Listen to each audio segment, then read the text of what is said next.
चलो, अभी आज जो चैप्टर हम शुरू करने जा रहे हैं वो क्या है, तो उसका नाम है इलेक्ट्रोकेमिस्ट्री। ठीक है, बहुत इंपॉर्टेंट चैप्टर है। मतलब आपके 12th साइंस में आप देखेंगे केमिस्ट्री का बहुत अच्छा और बहुत ज्यादा इंटरेस्टिंग चैप्टर है। और मुझे ये कॉन्फिडेंस है कि मतलब अभी अपन ये करेंगे तो सबसे पहली बात हम लोग का एक बहुत इजी लेवल पे मैं कवर कराऊंगा। ठीक है, मतलब अच्छा खासा सबसे पहले पार्ट 1 और पार्ट 2 में इसको डिवाइड करके पढ़ेंगे। देखिए पार्ट 1 इसका क्या क्या कवर करता है। पार्ट 1 करेंगे एंड देन पार्ट 2 करेंगे। पार्ट 1 जो रहेगा वो थोड़ा फिजिकल रहेगा। फिजिकल मतलब कुछ फिजिकल प्रॉपर्टीज जो रहेगी लाइक कंडक्टेंस, जैसे कंडक्टेंस देखेंगे, रेजिस्टेंस देखेंगे, कंडक्टिविटी देखेंगे, रेजिस्टिविटी देखेंगे। तो वो सब किसका पार्ट 1 का प्रॉपर्टी रहेगा, मतलब पार्ट 1 में हम कवर करेंगे। ठीक है, पार्ट 2 में हम नॉर्मली इलेक्ट्रोकेमिकल सेल, जो आपका इलेक्ट्रोकेमिकल सेल है, इलेक्ट्रोकेमिकल सेल्स, वो आपका पार्ट 2 में हम कवर करेंगे। वो हम पार्ट 2 में कवर करेंगे। ठीक है, तो अभी हम लोग क्या करने वाले हैं, पार्ट 1 करने वाले हैं। इस वीडियो में हमारा पार्ट 1 रहेगा और अगला वीडियो जो रहेगा उसमें हमारा पार्ट 2 रहेगा।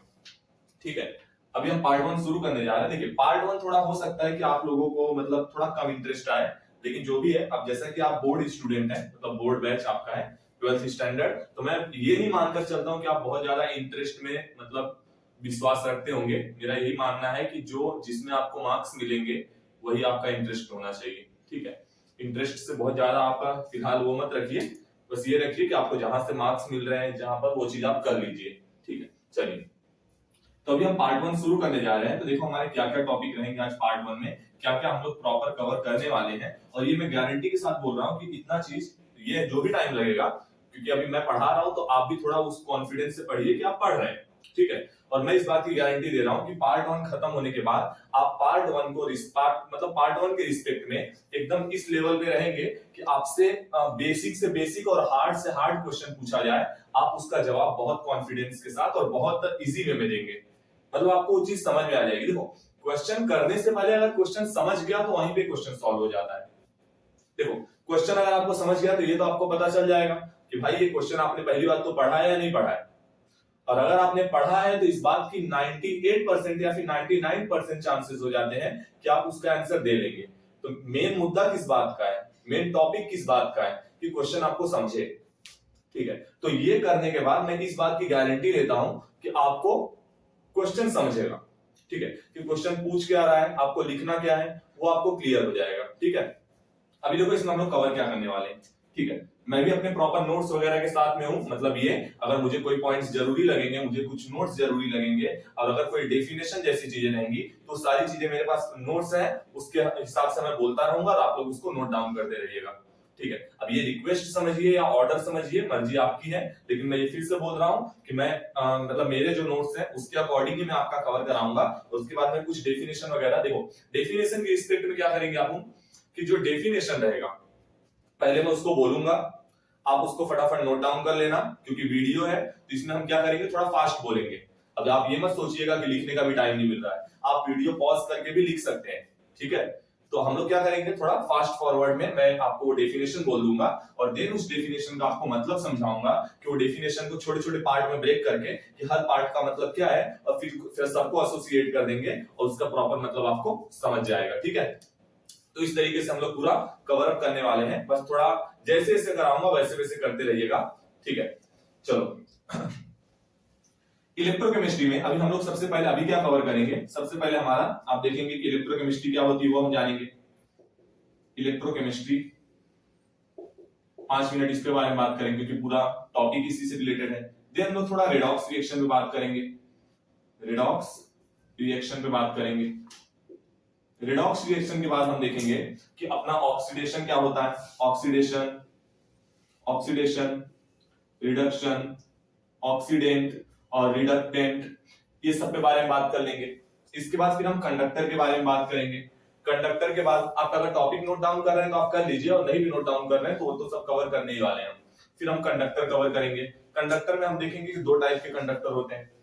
एक आप देखेंगे तो इलेक्ट्रॉनिक कंडक्टर होता है, दूसरा आप देखेंगे तो इलेक्ट्रोलाइटिक कंडक्टर होता है। ठीक है, इसके बाद हम थोड़ा इलेक्ट्रोलाइट्स के बारे में जानेंगे। इलेक्ट्रोलाइट में हम देखेंगे कि स्ट्रॉन्ग इलेक्ट्रोलाइट क्या होता है, वीक इलेक्ट्रोलाइट क्या होता है। मैं मानता हूं कि सब बेसिक है, लेकिन हो सकता है कि आपसे अगर क्वेश्चन पूछा जाए तो इस बात के चांसेस हैं कि आप इसमें क्या हो जाएंगे, फंस जाएंगे। ठीक है, तो अभी कुछ बातें हैं जो अभी आप कवर करेंगे, ठीक है।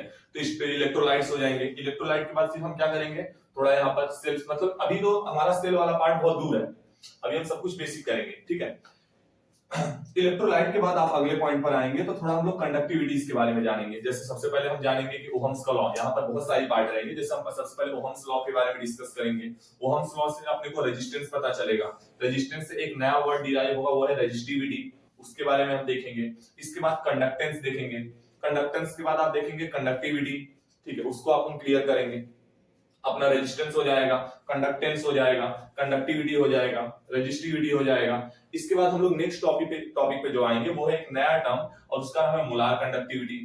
उस पे हम डिस्कस करेंगे, उसका फॉर्मूला कैसे रिलेट करता है, स्ट्रॉन्ग इलेक्ट्रोलाइट के लिए मोलार कंडक्टिविटी क्या होती है, वीक इलेक्ट्रोलाइट के लिए मोलार कंडक्टिविटी क्या होती है, उस पे डिस्कस किया जाएगा। अगला टर्म जो रहेगा आपका कि मोलार कंडक्टिविटी को कैसे डिटरमाइन करेंगे, यानी आप अब आप क्या करेंगे, कोलरेस्ट लॉ जो रहेगा उसके लिए आप मतलब पढ़ाई कर, मतलब ये वो कवर करेंगे। कोलरेस्ट लॉ जो रहेगा उसका डेफिनेशन क्या है, उसका एप्लीकेशन क्या है, उस एप्लीकेशन के क्या क्या यूजेस हैं, ठीक है, वो आप कवर करेंगे। इसके बाद हम देखेंगे कि हमारा मोलार कंडक्टिविटी वाला टर्म खत्म हो जाएगा। फिर हम देखेंगे कि किसी सेल में, मतलब एक आप देखेंगे एक सेल रहेगा, उसकी मोलार कंडक्टिविटी कैसे डिटरमाइन आप कर सकते हैं। कोई सॉल्यूशन हमको दिया है और उस सॉल्यूशन का आपको बोला जाएगा कि मोलार कंडक्टिविटी डिटरमाइन करना है। तो यहाँ पर हम क्या करने वाले हैं, उस सॉल्यूशन का मोलार कंडक्टिविटी कैसे डिटरमाइन किया जाएगा, इसके बारे में हम लोग क्लियर करेंगे। और इतना करने के बाद हमारा पार्ट 1 खत्म हो जाएगा, ठीक है। तो आप सब एकदम रेडी रहिए, सीट बेल्ट वगैरह बांध लीजिए। अच्छा खासा बहुत ज्यादा टाइम लगेगा जो लगेगा, लेकिन ये है कि अपने को कवर उस हिसाब से करना है। चलिए, तो अभी मैं क्या करने वाला हूं, सबसे पहले पहला पॉइंट डाल लीजिए आप, वो है इलेक्ट्रोकेमिस्ट्री। वो क्या है, इलेक्ट्रोकेमिस्ट्री, ठीक है। अभी इलेक्ट्रोकेमिस्ट्री में हम कुछ बातें करेंगे। देखो सबसे पहले मैं हम उस पर कुछ बात कराऊंगा। पहले मुझे जरूरत लगेगा, अगर मुझे लिखवाना पहले लगेगा तो मैं पहले लिखवा दूंगा, और मुझे लगेगा कि अगर मुझे पहले एक्सप्लेन करना है तो मैं पहले एक्सप्लेन कर दूंगा। लेकिन ये मत कि जब मैं आपको लिखवा रहा हूं तो आपको ये बिल्कुल भी फीलिंग नहीं आना चाहिए कि ये चीज तो समझ में ही नहीं रहा है। आपको नहीं भी समझ रहा है तो आप लिखिए, और मैं इस बात की गारंटी लेता हूं कि 1 मिनट के बाद मैं उसको समझा दूंगा आपको, और फिर नहीं समझा तो गलती मेरी है, ठीक है। चलो, सबसे पहला टर्म है इलेक्ट्रोकेमिस्ट्री। सबसे पहला टर्म है इलेक्ट्रोकेमिस्ट्री। अब इलेक्ट्रोकेमिस्ट्री क्या होता है, तो यहां पर देखेंगे इलेक्ट्रोकेमिस्ट्री, आप देखेंगे कि एक ब्रांच है साइंस की, एक फिजिकल साइंस की ब्रांच है, फिजिकल केमिस्ट्री की ब्रांच है, जो कि डील करती है 2 चीजों से। पहला क्या, पहला inter conversion, inter conversion, inter conversion between electrical energy and chemical energy, ठीक है। दूसरा क्या है, कुछ फिजिकल प्रॉपर्टीज, कुछ फिजिकल प्रॉपर्टीज जैसे कि रेजिस्टेंस, जैसे कि कंडक्टेंस। अभी मैं लिखवा रहा हूं, पहले आप ध्यान दीजिए, जैसे कि रेजिस्टेंस, जैसे कि कंडक्टेंस, ठीक है। इसके बाद क्या रहेगा, यहां पर आप देखेंगे जैसे कि मोलार कंडक्टिविटी,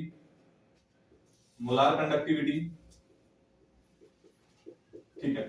तो ये कुछ ऐसे टर्म्स रहेंगे जिसको हम इलेक्ट्रोकेमिस्ट्री में कवर करेंगे। अब अगर इन शॉर्ट मुझे बोलना रहेगा कि इलेक्ट्रोकेमिस्ट्री क्या है, तो मैं यहां पर क्या बोलूंगा, it is a branch of physical chemistry which deals with the study of interconversion between electrical energy and chemical energy, which deals with the study of ठीक है, हाँ रख दीजिए, ओके। तो it is a branch of physical chemistry which deals with the study of interconversion between electrical energy and chemical energy, और इसका दूसरा term रहेगा and also it deals with the study of some physical properties like resistance, conductance and molar conductivity, okay. तो यहाँ पर ये क्या है, इलेक्ट्रिकल एनर्जी और केमिकल एनर्जी, कि भाई इलेक्ट्रिकल एनर्जी से केमिकल एनर्जी कैसे फॉर्म होगी और केमिकल एनर्जी से इलेक्ट्रिकल एनर्जी कैसे फॉर्म होगी, इसके बारे में जो आप स्टडी है वो आप कहाँ करने वाले हैं, तो इलेक्ट्रोकेमिस्ट्री में करने वाले हैं, इलेक्ट्रोकेमिस्ट्री में करने वाले हैं, ठीक है। ये 2 बातें आपको एकदम क्लियर कट पता होना चाहिए। चलिए, कोई बात नहीं। तो अब मैं उम्मीद करता हूं कि आपको ये क्लियर हो गया होगा कि इलेक्ट्रोकेमिस्ट्री क्या होती है। मैं 2 बातें फिर से रिपीट कर रहा हूं। पहला, ये किसके साथ डील करती है, inter conversion between electrical energy and chemical energy, और दूसरा आप देखेंगे फिजिकल प्रॉपर्टी लाइक रेजिस्टेंस हो गया, कंडक्टेंस हो गया। अभी सब कुछ क्लियर करने वाला हूं कि क्या होता है रेजिस्टेंस, क्या होता है कंडक्टेंस, क्या होता है मोलार कंडक्टिविटी, हर एक चीज क्लियर होने वाला है। लेकिन शुरू में आप कैसा एक अपना बेस क्लियर मतलब रेडी कर रहे हैं, तो आप भी उसमें कोऑपरेट कीजिए, ठीक है। तो ये दो टर्म क्लियर है आपको इलेक्ट्रोकेमिस्ट्री के बारे में। अब दूसरा टॉपिक अपना उठाएं, तो दूसरा टॉपिक अपना क्या है, रिडॉक्स रिएक्शन। क्या है अपना, रिडॉक्स रिएक्शन। गुड, चलो तो अभी देखो रिडॉक्स रिएक्शन में अभी दूसरा पॉइंट जो है हमारा वो है हमारा रिडॉक्स रिएक्शन, ठीक है। जो दूसरा टर्म है हमारा वो है हमारा रिडॉक्स रिएक्शन, ठीक है। अब इसके बारे में जितनी भी बातें हमको जाननी रहेगी वो हम पहले फटाफट रिकॉल करते हैं, ठीक है। देखो सबसे पहली बात, इसका एग्जांपल क्या है। अभी देखो आपको अभी अभी कुछ मत करना, अभी सबसे पहले समझो, ठीक है। SnCl2 प्लस FeCl3 ये फॉर्म करेगा SnCl4 प्लस FeCl2, ओके। अब यहां पर इसको मैं बैलेंस कर रहा हूं जरा, तो यहां पर ये 2 हो जाएगा, और यहां पर अगर देखेंगे तो ओके, सबसे पहले काउंट कर लेते हैं। SN1 है तो यहाँ पे भी 1 है, Cl2 यहाँ पर है, और 3 2 6, 6 और 2 8 है। यहाँ पर कितना है, Cl यहाँ पे 4 है और यहाँ पे 2 है। अगर मैं यहाँ पे 2 लिख देता हूँ तो 2 2 4। अब ये रिएक्शन क्या है, बैलेंस है। अभी इस रिएक्शन की जरूरत पड़ेगी, लेकिन अभी आप इसको साइड में रखते चलते हैं, ठीक। अभी रिडॉक्स रिएक्शन में हम देखेंगे कुछ पॉइंट्स को। सबसे पहले हम जानेंगे कि रिडॉक्स रिएक्शन क्या होता है, फिर हम लोग नेक्स्ट पॉइंट पे बढ़ेंगे तो है ऑक्सीडेशन। ऑक्सीडेशन क्या होता है वो हमको कवर करना है। फिर रिडक्शन क्या होता है, रिडक्शन क्या होता है ये भी हमको कवर करना है। इसके बाद ऑक्सीडेंट क्या होते हैं, ऑक्सीडेंट क्या होते हैं वो अपने को कवर करना है। And then reductant, reductant reductant क्या होते हैं वो हमको कवर करना है, ठीक है। चलो सबसे पहले बात करते हैं रिडॉक्स रिएक्शन की। तो रिडॉक्स रिएक्शन क्या होता है, सब जानते हैं कि ऐसा reaction, the chemical reaction in which oxidation and reduction both performs simultaneously या फिर बोथ अकर्स साइमल्टेनियसली, उसी को आप क्या बोलते हैं, रिडॉक्स रिएक्शन बोलते हैं। यानी कि एक ऐसा रिएक्शन जिसमें ऑक्सीडेशन और रिडक्शन दोनों एक साथ में परफॉर्म होगा, उसी को आप क्या बोल देंगे, रिडॉक्स रिएक्शन बोल देंगे। उसी को आप क्या बोल देंगे, रिडॉक्स रिएक्शन बोल देंगे। चलो तो ये हमारा क्या हो गया है, रिडॉक्स रिएक्शन। आप यहाँ पे नाम भी देख रहे होंगे कि red ox, red stands for reduction and ox stands for oxidation, ठीक है। अब ये रिडॉक्स रिएक्शन आपको क्लियर हो गया, ठीक है। इसका एग्जांपल समझते हैं। देखो पहली बात तो समझते हैं कि ऑक्सीडेशन क्या होता है और रिडक्शन क्या होता है, देन अपने को क्लियर हो जाएगा कि क्या टर्म्स है, ठीक है। ऑक्सीडेशन का मतलब क्या होता है और रिडक्शन का मतलब क्या होता है। ऑक्सीडेशन का बेसिक मतलब आप देखेंगे तो यहां पर होगा कि अगर एक रिएक्शन है जिसमें कोई केमिकल स्पीसीज, केमिकल स्पीसीज का मतलब रिएक्टेंट, एक ऐसा रिएक्शन जिसमें कोई भी केमिकल स्पीसीज जो क्या कर रहा है, इलेक्ट्रॉन्स को क्या कर रहा है, लूज कर रहा है, लूज ऑफ इलेक्ट्रॉन्स, जो इलेक्ट्रॉन्स को लूज कर रहा है, लूज ऑफ इलेक्ट्रॉन्स, उसको आप बोलेंगे कि वहां पर ऑक्सीडेशन रिएक्शन परफॉर्म हो रहा है। अब मैं एक बेसिक बता रहा हूं, तो यहाँ पर क्या, ये सब बेसिक चीजें हैं, लेकिन क्लियर रहेंगे तो ही आगे बढ़ पाएंगे, ठीक है। तो केमिकल रिएक्शन इन विच क्या होगा, यहाँ पर बाय द केमिकल स्पीसीज क्या होगा, loss of electron takes place, जिसकी वजह से क्या होगा, the chemical reaction in which loss of electron takes place by the chemical species are called, यहाँ पर oxidation reaction is called oxidation reaction. तो ये आपका पहला टर्म क्लियर हो गया, एक ऐसा केमिकल रिएक्शन जिसमें लॉस ऑफ इलेक्ट्रॉन होगा किसी केमिकल स्पीसीज के थ्रू, तो आप बोलेंगे कि वो ऑक्सीडेशन रिएक्शन है। अच्छा, दूसरा रिडक्शन में क्या होगा, gain of electron, gain of electron takes place, मतलब the reaction in which gaining of electron takes place by the chemical species is called reduction reaction। मतलब एक ऐसा रिएक्शन जिसमें क्या होगा, जो केमिकल स्पीसीज रहेगा वो इलेक्ट्रॉन को गेन करेगा, देन आप उसको क्या बोलेंगे, रिडक्शन रिएक्शन। चलो क्लियर हो गया, ऑक्सीडेशन हो गया, रिडक्शन हो गया। अभी हम थोड़ा ऑक्सीडेंट समझने जा रहे हैं। ऑक्सीडेंट को आप ऑक्सीडाइजिंग एजेंट भी बोलते हैं, oxidising agent, okay, oxidising agent. और यहां पर रिडक्शन को, रिडक्टेंट को आप रिड्यूसिंग एजेंट बोलते हैं, reducing agent, reducing agent, okay. तो ऑक्सीडाइजिंग एजेंट और ये क्या है, रिड्यूसिंग एजेंट। चलो अब सबसे पहले ऑक्सीडेंट का मतलब समझते हैं, ऑक्सीडाइजिंग एजेंट का मतलब समझते हैं। एग्जांपल से समझते हैं, जिसको एग्जांपल क्लियर उसका कॉन्सेप्ट क्लियर, ठीक है। बात ये है, अगर मैं बोलूं LIC एक कंपनी है, सही बात है कि लाइफ इंश्योरेंस की आप देखेंगे कंपनी है। अभी उस कंपनी के क्या है, बहुत सारे एजेंट्स हैं जो क्या करवाते हैं, एलआईसी का प्रीमियम करवाते हैं, यानी पॉलिसी करवाते हैं। मतलब वो एक्चुअली में करते क्या है, वो कुछ लोगों को पकड़ते हैं, कुछ लोगों को पकड़ते हैं और फाइनली बोलते हैं कि आप एलआईसी में अपनी पॉलिसी बनवा लीजिए, आप एलआईसी में अपनी पॉलिसी बनवा लीजिए। फिर क्या होता है, फिर लोग नखरे दिखाते हैं। नखरे दिखाना इन द सेंस वो बोलते हैं कि भाई मेरे पास तो ये नहीं है, वो नहीं है, ये प्रूफ नहीं है, वो प्रूफ नहीं है, अब मैं कैसे पॉलिसी कर सकता हूँ। फिर वो उसको कुछ और भी आइडिया बताते हैं कि देखो बात ऐसी है, तुम्हारे पास ये प्रूफ नहीं है ना, चलो ये प्रूफ चल जाएगा। मतलब घुमा फिरा के कुछ भी करके वो उसको क्या करवाते हैं, पॉलिसी करवाते हैं। तो एलआईसी एजेंट का जो काम है, सेम यहाँ पर वही काम यहाँ पर ऑक्सीडेंट यानी कि ऑक्सीडाइजिंग एजेंट का है। ऑक्सीडाइजिंग एजेंट क्या करता है, ये किसी भी केमिकल स्पीसीज को पकड़ेगा, किसी भी केमिकल स्पीसीज को पकड़ेगा और उससे ऑक्सीडेशन करवाएगा। किसी भी केमिकल स्पीसीज को ऑक्सीडाइजिंग एजेंट पकड़ता है और उससे फाइनली ऑक्सीडेशन करवाता है। इस बात को थोड़ा समझते हैं कि क्या बोल रहा हूं मैं, ठीक है। तो अब देखो यहां पर होगा क्या एक्चुअली में, ऑक्सीडाइजिंग एजेंट और ये है ऑक्सीडेशन। अगर मैं बोलूं कि ये ऑक्सीडाइजिंग एजेंट, देखो होगा क्या, मान लीजिए कि कोई एक, अब इसको समझते हैं, अब वो वाला रहने दीजिए, अब वो एग्जांपल छोड़ दें। देखो मान लीजिए कि पहले एक बार क्लियर कर लीजिए, फिर मैं आपको डेफिनेशन बोल रहा हूं, आप डेफिनेशन लिख लेना, ओके। मान लीजिए कि कोई एक सब्सटेंस जा रहा था, कोई केमिकल सब्सटेंस जा रहा था, कोई केमिकल स्पीसीज जा रहा था। मैं क्योंकि ऑक्सीडाइजिंग एजेंट हूं तो मैंने उसको क्या बोला कि आप ऑक्सीडेशन रिएक्शन परफॉर्म कर लीजिए।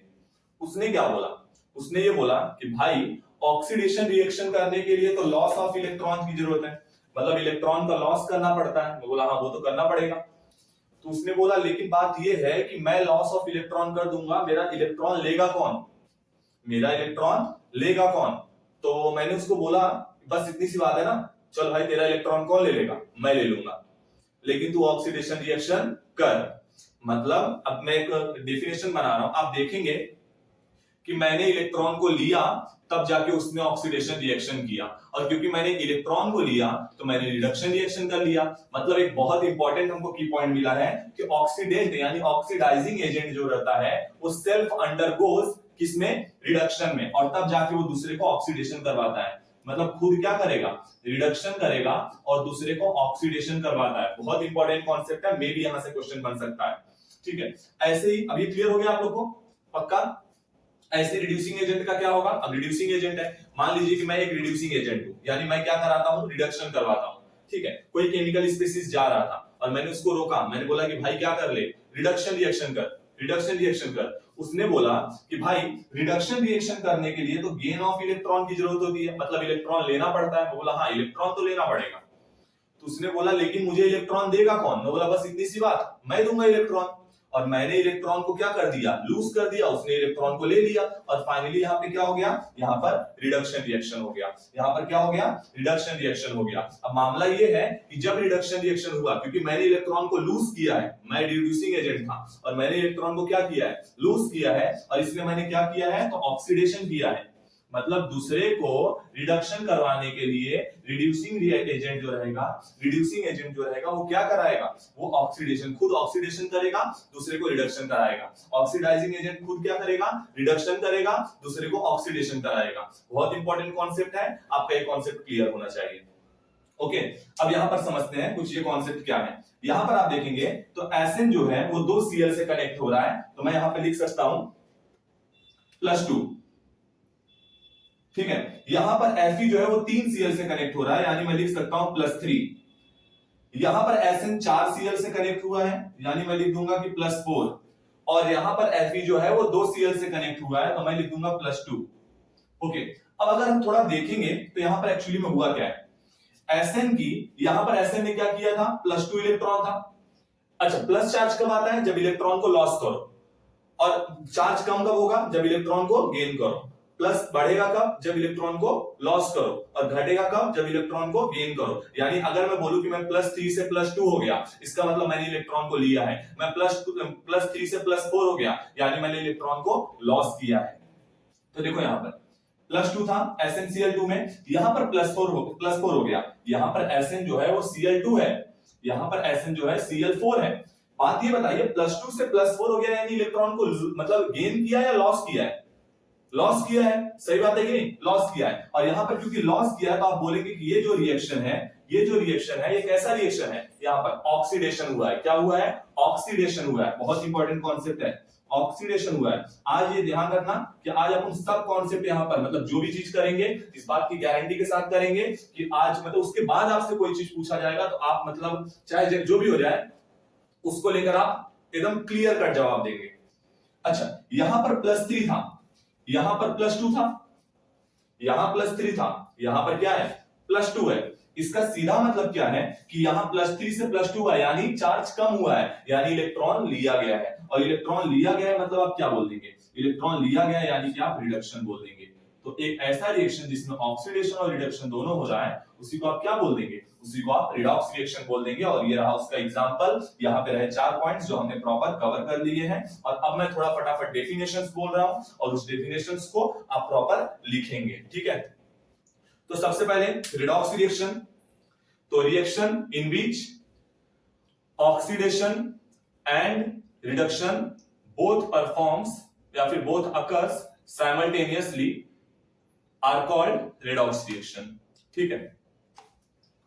फिर ऑक्सीडेशन, हेडिंग डालेंगे oxidation, the reaction in which loss of electron takes place by a chemical species is called oxidation reaction.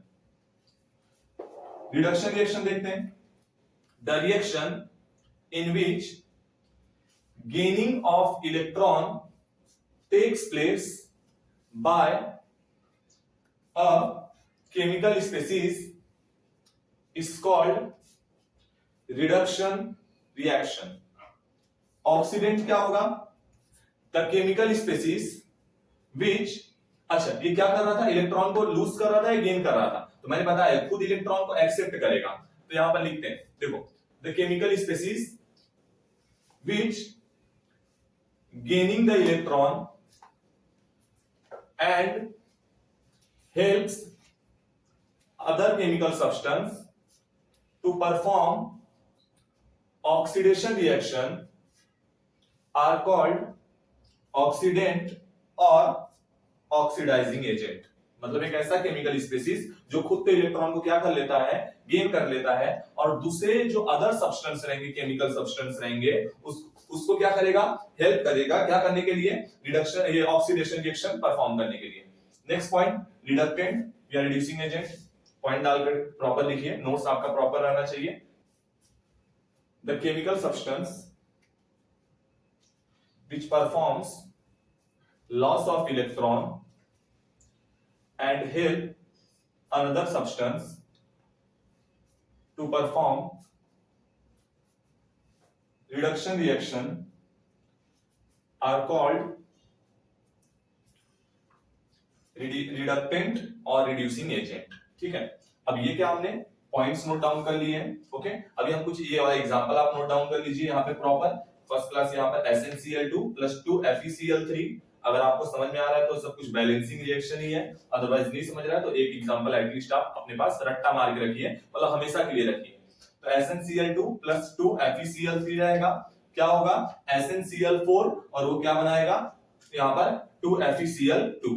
यहाँ पर आप दिखाइए कि +2 था, देन ये +3, यहाँ पर +4, ये +2 हो गया, एंड देन क्या, यहां से यहां ऑक्सीडेशन, यहां से यहां रिडक्शन, ओके। ये पार्ट आपका पहला पार्ट खत्म हुआ। अब हमने अब तक 2 पार्ट का विकेट गिरा चुका है। सबसे पहला पार्ट क्या हो गया है कि इलेक्ट्रोकेमिस्ट्री हमने समझ लिया, नेक्स्ट पॉइंट पे हम लोग ने रिडॉक्स रिएक्शन समझ लिया है, ठीक है।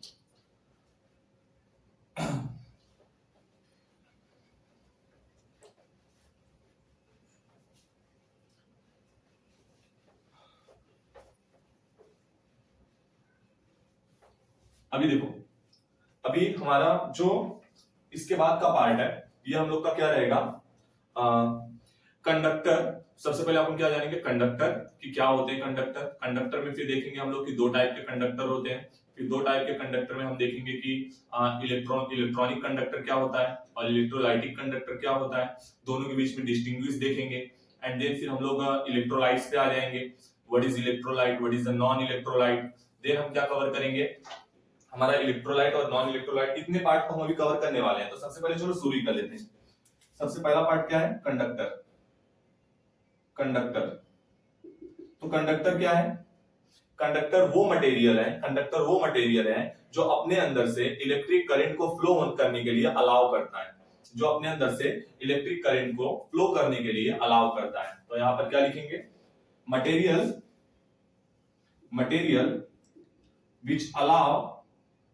which allow flow of electric current through it, जो खुद से क्या करता है, मतलब अलाउ करता है कि उसके अंदर से जो इलेक्ट्रिक करंट है वो पास हो सकता है। ठीक है, तो कंडक्टर यहाँ पे मेनली हम लोग दो टाइप के पढ़ने वाले हैं, सबसे पहला है इलेक्ट्रॉनिक कंडक्टर, और दूसरा हम कवर करने वाले हैं यहाँ पर इलेक्ट्रोलाइटिक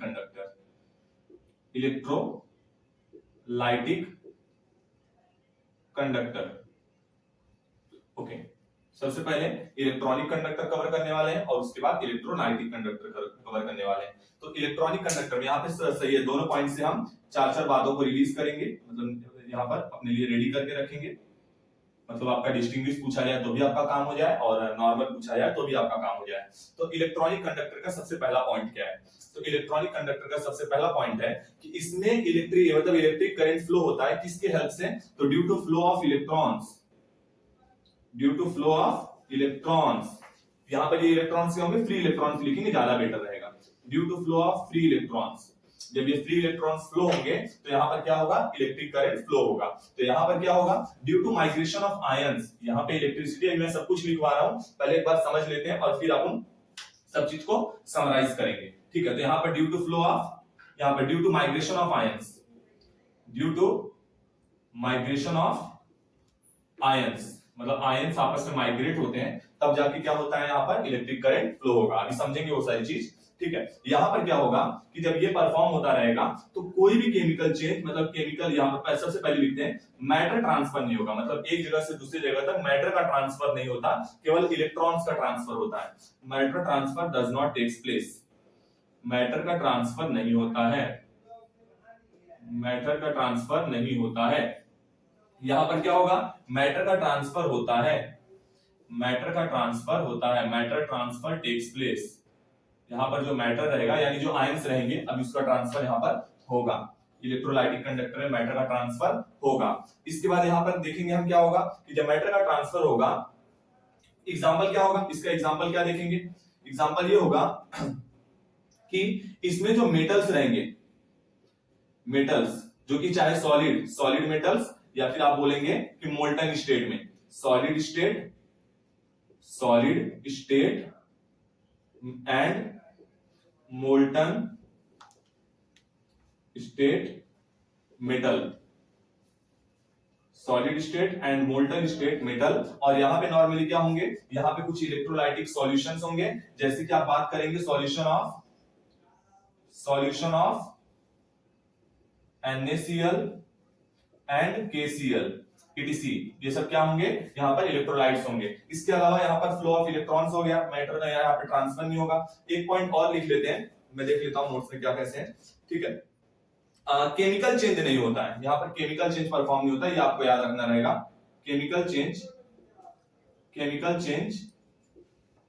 नहीं होगा, जबकि यहाँ पर केमिकल चेंज होगा, यहाँ पे केमिकल चेंज होगा। अभी देखो इलेक्ट्रॉनिक कंडक्टर, तो अपना इलेक्ट्रॉनिक कंडक्टर क्या है, इसमें हम लोग क्या करेंगे, देखो पहले इलेक्ट्रॉनिक कंडक्टर आपसे पूछा गया तो ये पॉइंट्स आपको लिखने रहेंगे, इलेक्ट्रोलाइटिक कंडक्टर पूछा गया तो ये पॉइंट्स आपको लिखने रहेंगे, और अगर डिस्टिंग्विश बोला गया तो दोनों पॉइंट में आपको कंपेयरिंग कर देना पड़ेगा। जैसे इलेक्ट्रॉनिक कंडक्टर क्या होगा, इसमें इलेक्ट्रिक करंट फ्लो होगा due to flow of free electrons. दूसरे में आप देखेंगे कि यहाँ पर क्या होगा, मैटर का ट्रांसफर नहीं होता। मैटर का ट्रांसफर इन द सेंस आप समझो कि यहाँ पर आयंस वगैरह फॉर्म नहीं होंगे, और क्योंकि आयंस नहीं फॉर्म हो रहे हैं, यहाँ पर आयंस नहीं फॉर्म हो रहे हैं, यानी आयंस का ट्रांसफर होगा ही नहीं। तो इस वजह से आप यहाँ पर बोलेंगे कि मैटर का ट्रांसफर नहीं होता, लेकिन यहाँ पर मैटर का ट्रांसफर होता है। क्यों होगा? क्योंकि ये इलेक्ट्रोलाइट है और यहाँ आयंस फॉर्म होंगे, और आयंस एक दूसरे को बैलेंस करने के लिए, दो इलेक्ट्रोलाइट्स को बैलेंस करने के लिए एक जगह से दूसरी जगह फ्लो होंगे, तो यहाँ पर मैटर का ट्रांसफर होता है। इसके बाद यहाँ पर क्या है, केमिकल चेंज नहीं होगा। जब यहाँ पर आयंस वगैरह फॉर्म ही नहीं रहे तो जो केमिकल जैसा का तैसा रहेगा। लेकिन यहाँ पर अगर मैं बात करूं तो केमिकल चेंज, यहाँ पर केमिकल चेंज मतलब केमिकल जैसी बात ही नहीं आएगी, क्योंकि ये मेटल है, सही बात है, तो यहाँ पर ऐसी कोई बात ही नहीं आएगी। लेकिन यहाँ पर बात करेंगे तो केमिकल चेंज होता है, यहाँ पर केमिकल चेंज अकर्स, ठीक है। और इसके बाद यहाँ पर लास्ट पॉइंट क्या है, यहाँ पर एग्जांपल जिसमें आप देखेंगे कि जैसे कुछ सॉलिड मेटल्स वगैरह हो गए। नॉर्मली मेटल्स अगर मोल्टन फॉर्म में भी रहेगा यानी लिक्विड फॉर्म में भी रहेगा तो भी वो क्या कर सकता है, इलेक्ट्रिसिटी को कंडक्ट करने की एबिलिटी रखता है। तो यहाँ पर वही बोला गया है, चाहे सॉलिड स्टेट में रहे चाहे मोल्टन स्टेट में रहे, लेकिन अगर वो मेटल है तो इलेक्ट्रॉनिक कंडक्टर का काम करेगा। लेकिन अगर आप इलेक्ट्रोलाइट्स में देखेंगे तो यहाँ पर कुछ सॉल्यूशन के बारे में बताया है, जो कि क्या है, NaCl और KCl, ठीक है। तो इस तरीके से हमारा क्या हो गया, इलेक्ट्रॉनिक कंडक्टर और इलेक्ट्रोलाइटिक कंडक्टर हमने कवर कर लिया है। कंडक्टर का ये पहला पार्ट कवर हुआ है। अभी हम कहां जा रहे हैं, अभी हमारा इलेक्ट्रोलाइट और नॉन इलेक्ट्रोलाइट टर्म पे हम जा रहे हैं, ठीक है। तो ये रफ कर रहा हूं मैं, कंडक्टर आपको क्लियर हो गया होगा, क्या होता है, कितने टाइप्स होते हैं, वो सारी चीजें, ठीक है।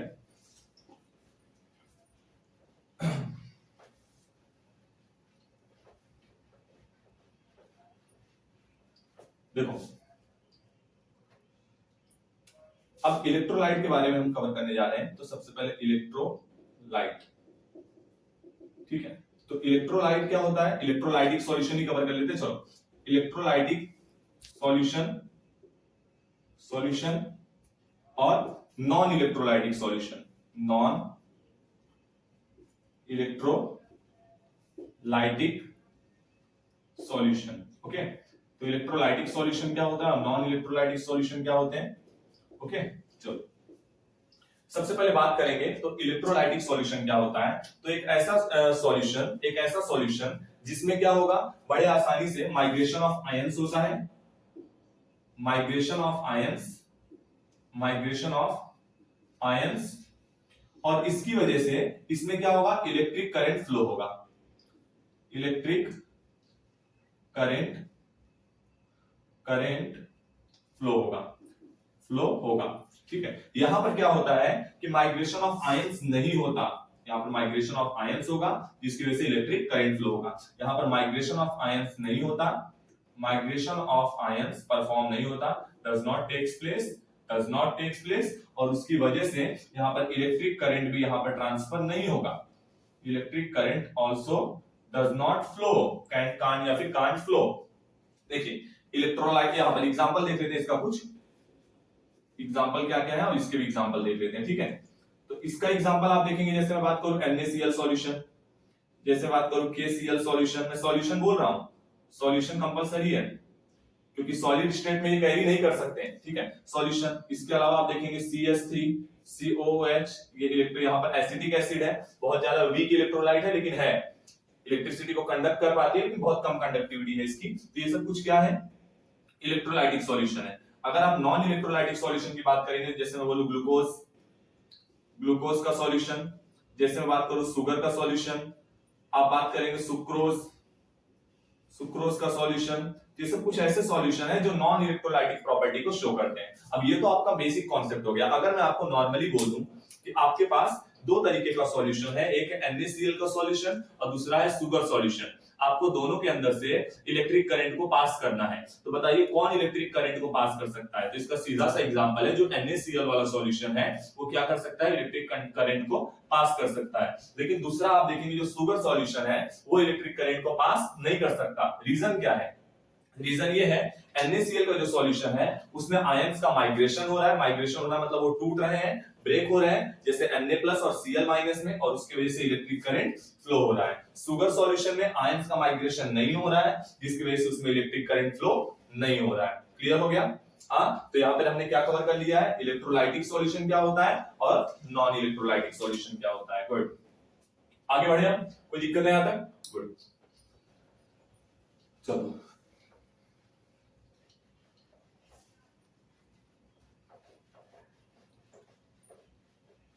अभी देखिए हमारा ये कवर हो गया अब हम जानने वाले हैं कि इलेक्ट्रो, देखो आगे आपका जितना भी टॉपिक रहेगा, जो कुछ भी आप पढ़ने वाले हैं, वो आप मान के चलिए कि इलेक्ट्रोलाइटिक सॉल्यूशन पे ही पढ़ने वाले हैं, ठीक है। तो नॉन इलेक्ट्रोलाइटिक के साथ सफर जो था वो यहीं तक था। अब आगे हम जो भी करेंगे वो क्या रहेगा, electrolytic solution, electrolytic solution, electrolytic solution. Okay, अब इलेक्ट्रोलाइटिक सॉल्यूशन में आप देखेंगे तो दो इलेक्ट्रोलाइटिक सॉल्यूशन होंगे, एक स्ट्रॉन्ग इलेक्ट्रोलाइट होंगे और एक वीक इलेक्ट्रोलाइट होगा, स्ट्रॉन्ग इलेक्ट्रोलाइट्स और एक आप देखेंगे weak electrolyte, weak electrolyte. Strong electrolytes में आप देखेंगे जैसे NaCl हो गया, KCl हो गया, ये सब स्ट्रॉन्ग इलेक्ट्रोलाइट, इन सबका जो सॉल्यूशन है वो स्ट्रॉन्ग इलेक्ट्रोलाइट में आएगा। आप वीक इलेक्ट्रोलाइट में रखेंगे जैसे कि आप CH3 COOH रख दीजिए, इसके अलावा C यहां पर कार्बन साइनाइड को रख दीजिए, ओके इसको रख दीजिए, नहीं कार्बन आइसोसाइनाइड रखिए, नहीं ठीक है कार्बन साइनाइड एकदम परफेक्ट रहेगा, कार्बन साइनाइड को रख दीजिए। तो ये भी क्या रहेगा आपका एग्जांपल रहेगा किसका, वीक सा यहां पर इसका, ठीक है। हाइड्रोजन साइनाइड रखिए, carbon cyanide hydrogen cyanide, I am sorry, ठीक है। तो यहाँ पर हाइड्रोजन साइनाइड आप अगर रखेंगे तो ये सब किसके एग्जांपल है, ये वीक इलेक्ट्रोलाइट का है, और यहाँ पर आप देखेंगे ये यहाँ पर ये वीक इलेक्ट्रोलाइट है और ये स्ट्रॉन्ग इलेक्ट्रोलाइट्स है, ठीक है। अब बात करते हैं सबसे पहले स्ट्रॉन्ग इलेक्ट्रोलाइट क्या होता है और फिर बात करेंगे वीक इलेक्ट्रोलाइट क्या होता है। देखिए अब अगर मैं क्या करूं कि NaCl ले लेता हूं और उसको पानी में डिसॉल्व करने के लिए डाल देता हूं, जब मैं उसको पानी में डिसॉल्व करने के लिए डालूंगा, अगर वो अपने को आयन से मतलब कंप्लीटली डिसॉल्व हो जाता है, कंप्लीटली डिसॉल्व होता है और माइग्रेट हो जाता है अपने को आयंस में, यानी एक ऐसा इलेक्ट्रोलाइट जो कंप्लीटली डिसॉल्व होकर अपने को आयंस में माइग्रेट हो जाता है। को आयंस मतलब जो उससे आयंस बन रहे हैं, जैसे NaCl से क्या बनेगा Na+ और Cl-। तो वही यहां पर है कि अगर जो हमारा क्या नाम है, जो ऐसा इलेक्ट्रोलाइट जिसके जो सॉलिड पार्टिकल्स रहेंगे वो कंप्लीटली अपने को आयंस में डिसोशिएट हो जाते हैं, टूट जाते हैं, तो ऐसे इलेक्ट्रोलाइट को आप क्या बोलेंगे, स्ट्रॉन्ग इलेक्ट्रोलाइट। और अगर ऐसा कोई मतलब ऐसा कोई क्या नाम है इलेक्ट्रोलाइट है जिसके आयंस जो है वो पार्शियली माइग्रेट हो रहे हैं यानी कंप्लीटली माइग्रेट नहीं हो रहे हैं, उसको आप क्या बोलेंगे, वीक इलेक्ट्रोलाइट। क्लियर है, ये सब बेसिक है इसलिए मैं इसके डेफिनेशन वगैरह नहीं लिखवा रहा हूं, बाकी आप लिखना चाहेंगे तो एज इट इज इसका डेफिनेशन लिख सकते हैं जैसा मैं आपको समझा रहा हूं, ठीक है। तो स्ट्रॉन्ग इलेक्ट्रोलाइट क्या होता है, वीक इलेक्ट्रोलाइट क्या होता है, ये आपका क्लियर हो गया। स्ट्रॉन्ग इलेक्ट्रोलाइट का क्या एग्जांपल है, वीक इलेक्ट्रोलाइट का क्या एग्जांपल है, ये भी आपका क्लियर हो गया। Okay good. अब हमारा अगला टर्म है, इलेक्ट्रोलाइट को हमने कवर कर लिया है। अब अपना अगला टर्म है, हम देखने वाले रेजिस्टेंस, रेजिस्टिविटी, कंडक्टेंस और कंडक्टिविटी। ओके, और इसके बाद एक नया टर्म रहेगा, उसका नाम क्या है, मोलार कंडक्टिविटी। चलिए तो सबसे पहले हम कवर करने वाले हैं यहाँ पर ओहम्स लॉ। देखिए Ohm's law, Ohm's law, Ohm's law के बाद हम यहाँ पर जानेंगे कि रेजिस्टिविटी क्या होती है, रेजिस्टिविटी, और इसके बाद हम जानेंगे कंडक्टेंस क्या होता है, और इसके बाद जानेंगे कि हम कंडक्टिविटी क्या होती है। ओके, और इसके बाद छोटा सा टर्म रहेगा जिसमें हम ये जान लेंगे कि मोलार कंडक्टिविटी क्या होती है, मोलार कंडक्टिविटी क्या होती है, और फिर मोलार कंडक्टिविटी पे ही आगे अपनी सारी बातें चलेंगी, ठीक है। तो सबसे पहले ओहम्स लॉ पे देखेंगे, तो ओहम्स लॉ हमको क्या देने वाला है, ओहम्स लॉ हमको रेजिस्टेंस देने वाला है, ठीक है। रेजिस्टेंस क्या होता है, रेजिस्टेंस, ठीक है। तो सबसे पहली बात करते हैं ओहम्स लॉ पे। तो ओहम्स लॉ क्या होगा, एक्चुअली में इसका फॉर्मूला होता है V = IR। ओके, और अगर मुझे इसको क्या करना पड़ेगा, रेजिस्टेंस की, अगर रेजिस्टेंस का फॉर्मूला निकालना है तो मैं यहाँ पर R एज इट इज रहने दूंगा, V यहाँ पर है, I मल्टीप्लाई हो रहा है तो इस साइड आया तो डिवाइड, तो V/I, तो मुझे मिल गया है रेजिस्टेंस, ठीक है। आपको पता होना चाहिए रेजिस्टेंस जो है उसका उल्टा होता है conductance, it is a reverse या फिर reciprocal of resistance. Conductance is a reciprocal of resistance, यानी और इसको डिनोट किया किससे किया जाता है, G से, यहाँ पर कैपिटल G से डिनोट किया जाता है। तो आप यहाँ पे लिखेंगे G = 1/R। ओके, और इससे क्या हो जाएगा, G = अब क्योंकि उल्टा है तो I ऊपर चला जाएगा और V नीचे चला आएगा। ये यहाँ पर आपको कंडक्टेंस मिल चुका है, ठीक है। अच्छा, इसके बाद रेजिस्टिविटी अब देखते हैं, रेजिस्टिविटी क्या होता है। तो रेजिस्टिविटी को निकालने के लिए हमको दो बातें पता होनी चाहिए। सबसे पहले ये मैं यहाँ पर निकाल रहा हूं ताकि आपको क्लियर हो जाए, और यहाँ पर उसका एज इट इज डेफिनेशन लिखा जाएगा, ठीक है। तो देखो यहाँ पर क्या होगा, रेजिस्टिविटी क्या होती है, आपको सबसे पहले पता होना चाहिए कि रेजिस्टेंस जो रहता है वो डायरेक्टली प्रोपोर्शनल रहता है लेंथ ऑफ वायर को, मतलब मेरा जो कंडक्टर है उसकी जितनी लेंथ होगी, मान लीजिए कि कोई कंडक्टर है, ठीक है, इसकी जितनी लेंथ होगी उसके डायरेक्टली प्रोपोर्शनल, और जो मेरा रेजिस्टेंस रहेगा वो इनवर्सली प्रोपोर्शनल रहता है area of cross section of conductor, मतलब इसके रेसिप्रोकल में रहेगा। जो इसका एरिया है इसके यहाँ पर इनवर्सली प्रोपोर्शनल में रहेगा, यानी directly proportional to the length of wire और inversely proportional to the area of wire.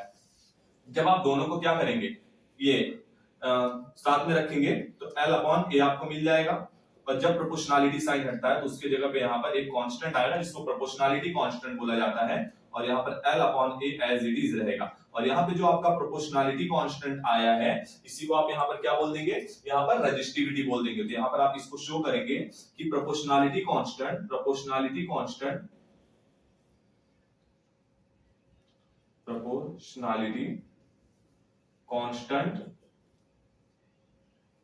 Constant और इसी को आप क्या बोलते हैं, रेजिस्टिविटी,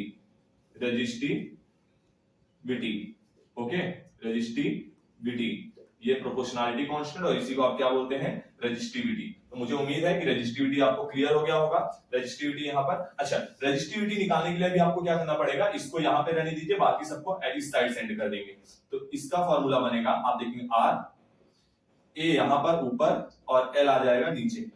ये आपका फॉर्मूला मिल गया है, किसका, रेजिस्टिविटी का मिल गया है। तो आप इसको रेडी रखिए, R A upon L, okay, ये रेजिस्टिविटी मिल चुका है। अब कंडक्टिविटी, अब हम कंडक्टिविटी निकालने जा रहे हैं। तो कंडक्टिविटी के लिए आपको आपको मतलब इतनी बात तो पता है कि रेजिस्टेंस का उल्टा होगा, यानी जो हमारी कंडक्टिविटी होगी वो यहाँ पर डायरेक्टली प्रोपोर्शनल रहेगी area of cross section of wire, और इसका उल्टा, जो इसको डायरेक्टली प्रोपोर्शनल था वो उसको इनवर्सली प्रोपोर्शनल होगा, और जो इसको इनवर्सली प्रोपोर्शनल था वो उसको डायरेक्टली प्रोपोर्शनल होगा। So directly proportional to the area of cross section, और इसके बाद inversely proportional to the length of conductor. और आप जब दोनों को यहाँ पर एक साथ में लिखेंगे तो हो जाएगा a upon L. Proportionality sign हटेगा तो जो यहाँ कांस्टेंट आता है उसको बोलेंगे k, और यहाँ पर a upon L as it is रहेगा। ये आपका मिल गया, यहाँ पर ये जो k है उसी को आप यहाँ पर बोलेंगे कि k is equal to proportionality constant, और इसी को आप क्या बोलते हैं,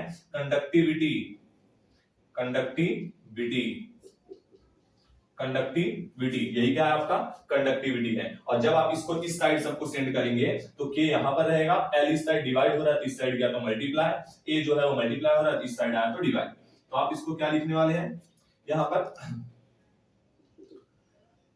k equal to G L upon A, ये आपका क्या मिल गया है, कंडक्टिविटी मिल चुकी है। ठीक है, तो मैं यहाँ कंडक्टिविटी का फॉर्मूला लिख दे रहा हूं आपके लिए। तो k equal to G L upon A, ये आपकी क्या मिल चुकी है, कंडक्टिविटी मिल चुकी है। तो यहाँ पर हमने चार चीजों पे बात कर लिया है। पहला ओहम्स लॉ क्या होता है, देन रेजिस्टिविटी क्या होती है, देन कंडक्टिविटी क्या होती है, और देन यहाँ कंडक्टेंस क्या होता है, और देन कंडक्टिविटी क्या होती है। अभी हम जिस पे बात करने जा रहे हैं वो है मोलार कंडक्टिविटी। तो सबसे पहले मैं इसको रफ कर रहा हूँ, यहाँ पर ये सारी चीजें, यहाँ पर हम लोगों ने रेजिस्टिविटी को कैलकुलेट किया है, और उसके बाद हमने क्या यहाँ पर कंडक्टिविटी को कैलकुलेट किया है। तो अभी इसको हम रफ कर रहे हैं और उसके बाद फिर मोलार कंडक्टिविटी कवर करेंगे, ओके।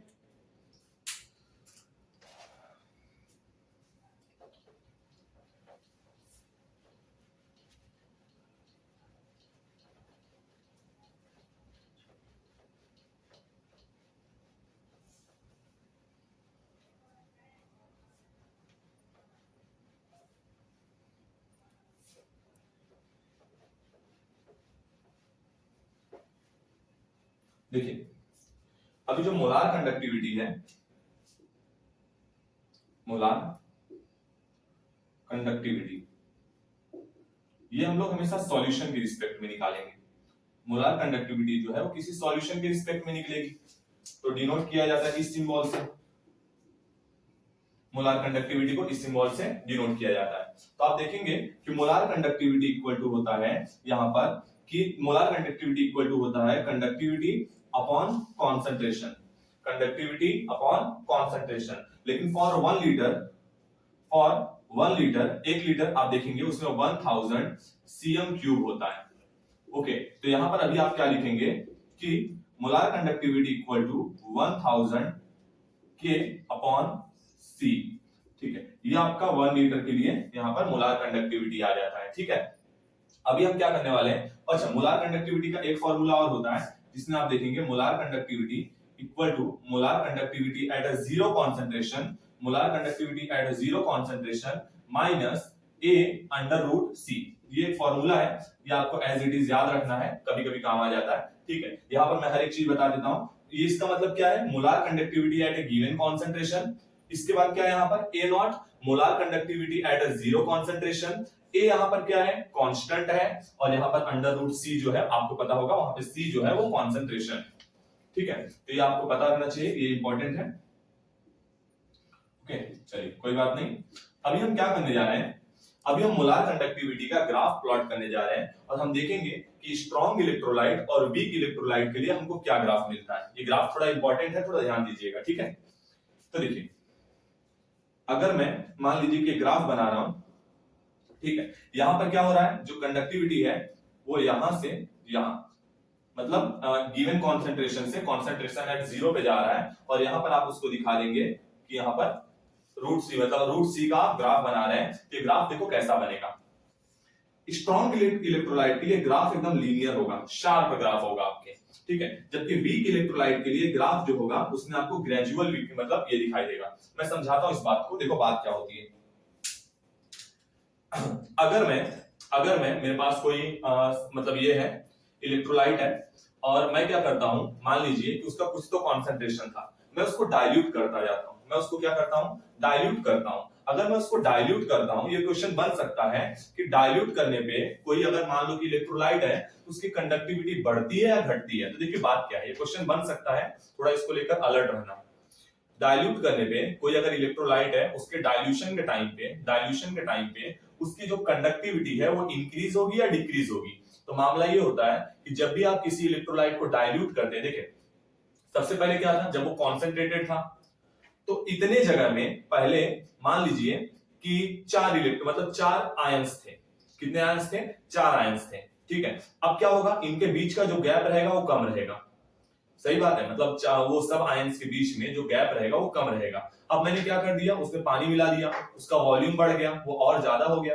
अब यही इतनी जगह में 2 आयंस हो गए, यानी कि अब यहां पर आप देखेंगे कि 2 आयंस के बीच का गैप जो है वो इंक्रीज हो गया, और 2 आयंस के बीच का गैप इंक्रीज होने की वजह से जो कंडक्टिविटी है वो क्या हो गई है, डिक्रीज हो चुकी है। तो आपको पता होना चाहिए कि when we dilute any electrolytic solution, its conductivity are decreases.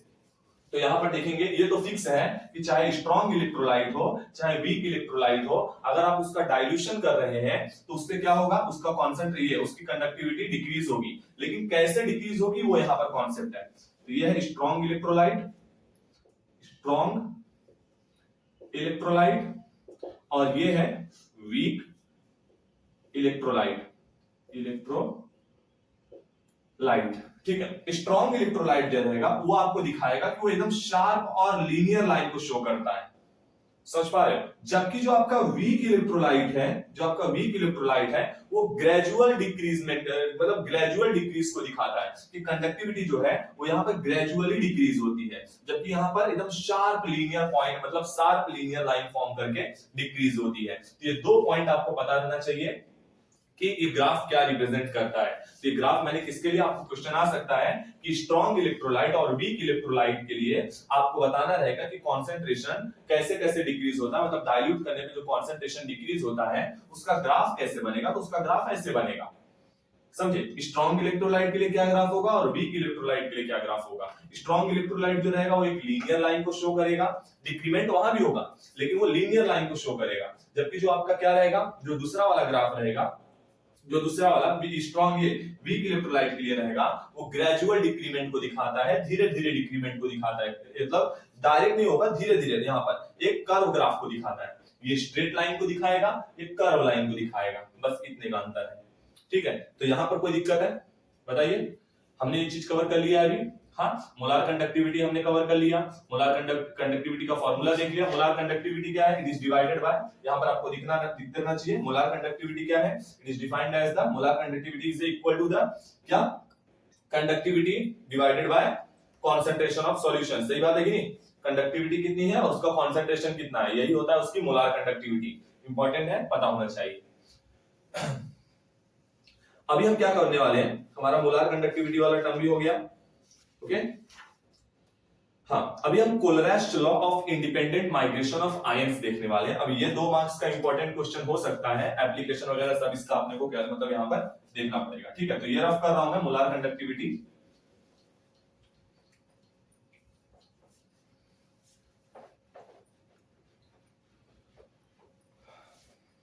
तो पॉइंट डालते हैं।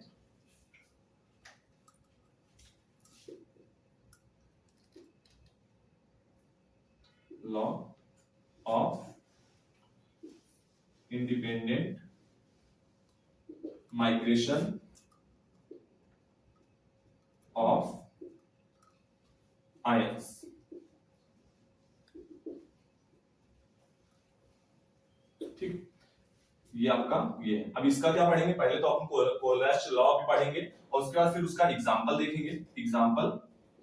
ओके, और फिर उसका एप्लीकेशन देखेंगे। इसके 2 एप्लीकेशंस हैं, इसके 2 एप्लीकेशंस हैं। तो पहला एप्लीकेशन अपन कवर करेंगे और फिर सेकंड एप्लीकेशन कवर करेंगे। ये पार्ट अपने को यहाँ पर कवर करना रहेगा। कोलरेस्ट लॉ से 2 मार्क्स के क्वेश्चन यहाँ से बन सकते हैं, थोड़ा आप रेडी रहिएगा। ओके, चलिए, तो सबसे पहले कोलरेस्ट लॉ क्या होता है। ठीक है, मैं आपको पहले डेफिनेशन बोल दूं क्या एक बार, फिर उसको एक्सप्लेन करता हूं। ठीक है, प्रॉपर रहेगा, तभी आपको मे भी मतलब बहुत ज्यादा क्लियर होगा कि मैं क्या बोल रहा हूं। ठीक है, तो पहले डेफिनेशन देखिए क्या है और फिर उसको एक एक बार एक्सप्लेन करते हैं। Eight infinite dilution when all internal forces disappear, then each ion migrates independently in its co-ion and makes its definite contribution to total molar conductivity of an electrolyte irrespective of the nature of other ion with which it is associated। ठीक है, ये term था। अब समझते हैं कि यहां पर क्या क्या टर्म है। सबसे पहली बात यहां पर क्या बोली गई है, सबसे पहली बात बोली गई है eight infinite dilution. Eight infinite dilution यानी जब मैं एक लिमिट से ज्यादा डाइल्यूट करना चालू कर दूंगा, मतलब तो होगा क्या, अब एक लिमिट आ गया कि इससे ज्यादा कंडक्टिविटी डिक्रीज नहीं होगी। तो एट इनफाइनाइट डाइल्यूशन होगा क्या यहां पर कि जब जितने भी आए मतलब हर एक इंटरनल फोर्सेस डिसअपीयर हो जाएंगे, मतलब कोई फोर्स एप्लीकेबल नहीं होगा। No internal forces, no internal forces appears, appears मतलब कोई भी इंटरनल फोर्स मौजूद नहीं होगा। ठीक है, तो होगा क्या यहां पर,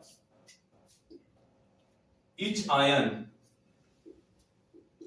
माइग्रेट्स मतलब टूटेगा इन इट्स को आयन, अपने को आयंस में। को आयंस मतलब जो उसके छोटे पार्ट रहेंगे, इट्स को आयन।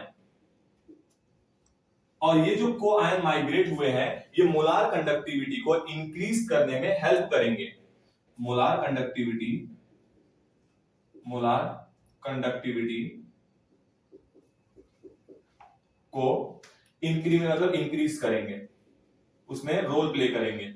इंक्रीज नहीं करना मतलब रोल प्ले करेंगे, इंपॉर्टेंस होंगे। ठीक है, और इसकी वजह, इसके अलावा जो इसके को-आयंस है जिससे ये एसोसिएटेड थे वो इसमें इररिस्पेक्टिव नेचर को दिखाएंगे, यानी उनका कोई रोल आपको नहीं दिखाई देगा। जो इससे अटैच्ड आयन थे, मैं बात करूंगा कि अनायंस में क्या होगा, कटायंस में क्या होगा, फिर क्या कैसे वो माइनस हो जाएंगे, कैसे वो एक दूसरे को न्यूट्रल कर देते हैं। तो यहां पर यही होगा, जो इससे एसोसिएटेड आयंस थे, एसोसिएटेड आयंस थे वो इररिस्पेक्टिव नेचर को, इररिस्पेक्टिव नेचर को दिखाते हैं, नेचर शो करेंगे।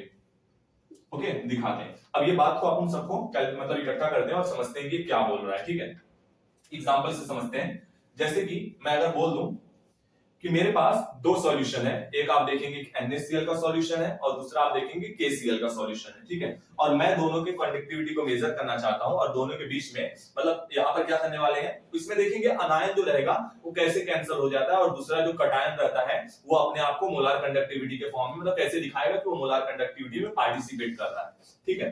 तो यहाँ पर अभी हम करने क्या वाले हैं कि molar conductivity of NaCl minus molar conductivity of KCl, ये एग्जांपल है, आपको समझना है यहाँ पर, ठीक है। तो अभी अपने कोआयंस में जब डिसोशिएट होगा तो ये क्या बनाएगा, जरा ध्यान देंगे, एक तो Na प्लस बनाएगा यहां पर, फिर प्लस मोलार कंडक्टिविटी में आप देखेंगे दूसरा आयन जो बनेगा Cl माइनस, इसके बाद माइनस, ये माइनस था तो K के लिए भी माइनस आ जाएगा, Cl के लिए भी माइनस आ जाएगा, तो यहां पर ये पहले K प्लस और माइनस Cl माइनस। अब आप देखेंगे कि ये दोनों फाइनली क्या हो चुके हैं, कैंसिल हो चुके हैं और आपका यहाँ पर कटायन का जो डिफरेंस आ रहा है, जो कटायन का डिफरेंस आ रहा है वही एक्चुअली में मोलार कंडक्टिविटी का डिफरेंस के इक्वल आ रहा है। यहाँ पर जो इससे एसोसिएटेड आयंस थे वो इररिस्पेक्टिव नेचर को शो कर रहे हैं। मुझे उम्मीद है कि आपको थोड़ा थोड़ा डेफिनेशन क्लियर होता होगा कि जब आप क्या कर रहे हैं, इनफाइनाइट डाइल्यूशन को परफॉर्म करेंगे और कोई भी फोर्स उस पर अप्लाई नहीं हो रहा है, सब आयंस जो है वो इंडिपेंडेंटली क्या हो रहा है, अपने को आयंस में माइग्रेट हो रहे हैं। ऐसी सिचुएशन में यहाँ पर जो मोलार कंडक्टिविटी है वो केवल किस पे आप देखेंगे, जो डिफरेंस बिटवीन मोलार कंडक्टिविटी है वो क्या होगी, कटायन पे डिपेंडेंट होगी, उसके डिफरेंस पे डिपेंडेंट होगी, अनायंस जो रहेंगे उन पे डिपेंडेंट नहीं होगी, वो इररिस्पेक्टिव नेचर को शो करेंगे। क्लियर है आपको एग्जांपल? तो ये रहा इसका एग्जांपल यहाँ पर कि तो आपने दो अलग अलग क्या थे इलेक्ट्रोलाइट लिया और उसकी मोलार कंडक्टिविटी के बीच का डिफरेंस निकाल के देख लिया और उसमें जो पार्टिसिपेशन रहता है वो एक्चुअली में जो कटायन होंगे उनके डिफरेंस के बराबर आएगा, न कि अनायन। क्लियर है? अभी आपका क्या हो गया है, कोलराश लॉ हो गया है, ठीक है। कोलराश लॉ होने के बाद देखो, कोलराश लॉ हम लोग ने डेफिनेशन उसका कवर कर लिया, उसका एग्जांपल देख लिया है, अभी हम उसका एप्लीकेशन देखने जा रहे हैं। तो इसका सबसे पहला एप्लीकेशन है कि जो वीक इलेक्ट्रोलाइट होते हैं, मैं लिख दे रहा हूं यहां पर, इसका सबसे पहला एप्लीकेशन क्या है, जो वीक इलेक्ट्रोलाइट होते हैं उसकी मोलार कंडक्टिविटी को मेजर करना, उसकी मोलार कंडक्टिविटी को मेजर करना। तो मेजरमेंट ऑफ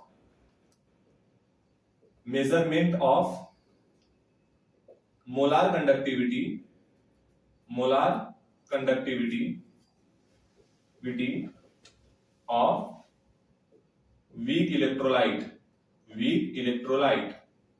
तो पहले अपन यही समझते हैं और फिर दूसरा वाला एप्लीकेशन समझेंगे, ठीक है। तो वीक इलेक्ट्रोलाइट जो है उसकी मोलार कंडक्टिविटी को कैसे हम मेजर करेंगे। क्लियर है यहां तक? ये कोई दिक्कत आ रही है? अब इसका एप्लीकेशन समझते हैं। देखो, इसी के हेल्प से मिलेगा, जैसे यहाँ पर आयंस डिसोशिएट हो रहे हैं उसी के हेल्प से यहाँ पे मिलने वाला है।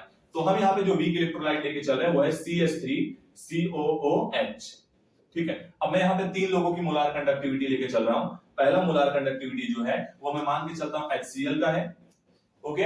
जो दूसरा मोलार कंडक्टिविटी है वो आप देखेंगे यहाँ पर कि आप देखेंगे CH3COO Na का है, और जो तीसरी मोलार कंडक्टिविटी हम लेके चल रहे हैं वो आप मान लीजिए कि है आपका ये HCl हो गया, यहाँ पर NaCl ले लेते हैं, NaCl, ओके। इस तरीके से हमने तीन मोलार कंडक्टिविटी ले ली है, इन दोनों का डिफरेंस देख रहे हैं और ये क्या कर रहे हैं, यहाँ पर इसका मतलब इसकी मोलार कंडक्टिविटी मुझे निकालनी है, तो यहाँ पर Na फाइनल कट हो जाएगा, ठीक है।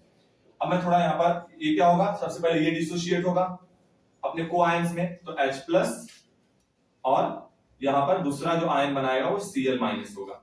अब ये क्या बनाएगा, पहला CH3 और COO माइनस, CH3COO माइनस, सही बात है। दूसरा क्या बनाएगा, Na प्लस, तो प्लस इसको मैं शॉर्ट में लिख रहा हूं ताकि आप क्लियर करिए, नहीं तो अदरवाइज आप माइनस और प्लस में कंफ्यूज हो जाएंगे, ओके। प्लस Cl माइनस, ये वाला माइनस प्लस, यहां पर Na का प्लस रहेगा, Na का प्लस रहेगा। इसके बाद यहां पर ये माइनस है तो इसके साथ भी माइनस हो जाएगा और इसके साथ भी माइनस हो जाएगा, तो यहां पर माइनस, यहां पर पहला आयन क्या रहेगा Na प्लस और दूसरा माइनस, दूसरा आयन इसका क्या बनेगा Cl माइनस, ठीक है। अब मैं यहाँ पर कैंसिल कर रहा हूं, तो ये प्लस Na जो रहेगा वो यहाँ पर माइनस Na जो रहेगा वो प्लस Na से कैंसिल हो जाएगा, प्लस Cl जो रहेगा वो माइनस Cl से कैंसिल हो जाएगा। फाइनली जो आपको मिलेगा वो यहाँ पर H प्लस मिल जाएगा, और दूसरा आप देखेंगे कि आपको CH3COO माइनस मिल जाएगा। और जब ये आपस में कंबाइन होंगे, आपको पता है कौन डिसोसिएट हुआ है, एक्चुअली में एसिटिक एसिड डिसोसिएट हुआ है, यही। तो यहाँ पर आप इसको लिखेंगे, एक्चुअली में मोलार कंडक्टिविटी किसकी है, तो CH3COOH की है। और आप इसी तरीके से रिप्रेजेंट कर सकते हैं मोलार कंडक्टिविटी किसकी, वीक इलेक्ट्रोलाइट की। तो बहुत इंपॉर्टेंट टर्म था, आप बड़े आसानी से, पहला एप्लीकेशन है कि मेजरमेंट करना, किसका मेजरमेंट करना, वीक इलेक्ट्रोलाइट का मेजरमेंट करना। बहुत आसानी से आप इसको क्या कर सकते हैं, मेजर कर सकते हैं। तो पहला एप्लीकेशन क्लियर हुआ है। अब आ जाए दूसरे एप्लीकेशन पे।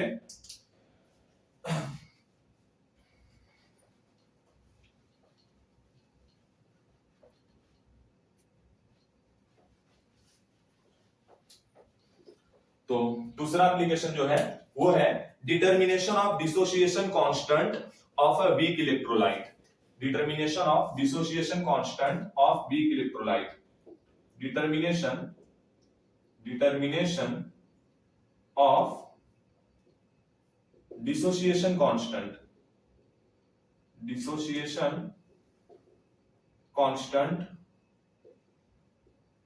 Of weak electrolyte. ओके, हाँ। अब देखिए ये आपका दूसरा एप्लीकेशन है, आपसे पेपर में क्वेश्चन बन सकता है, यहां से थोड़ा इस चीज को लेकर आप अलर्ट रहिएगा, दिक्कत हो सकती है आपको, ठीक है।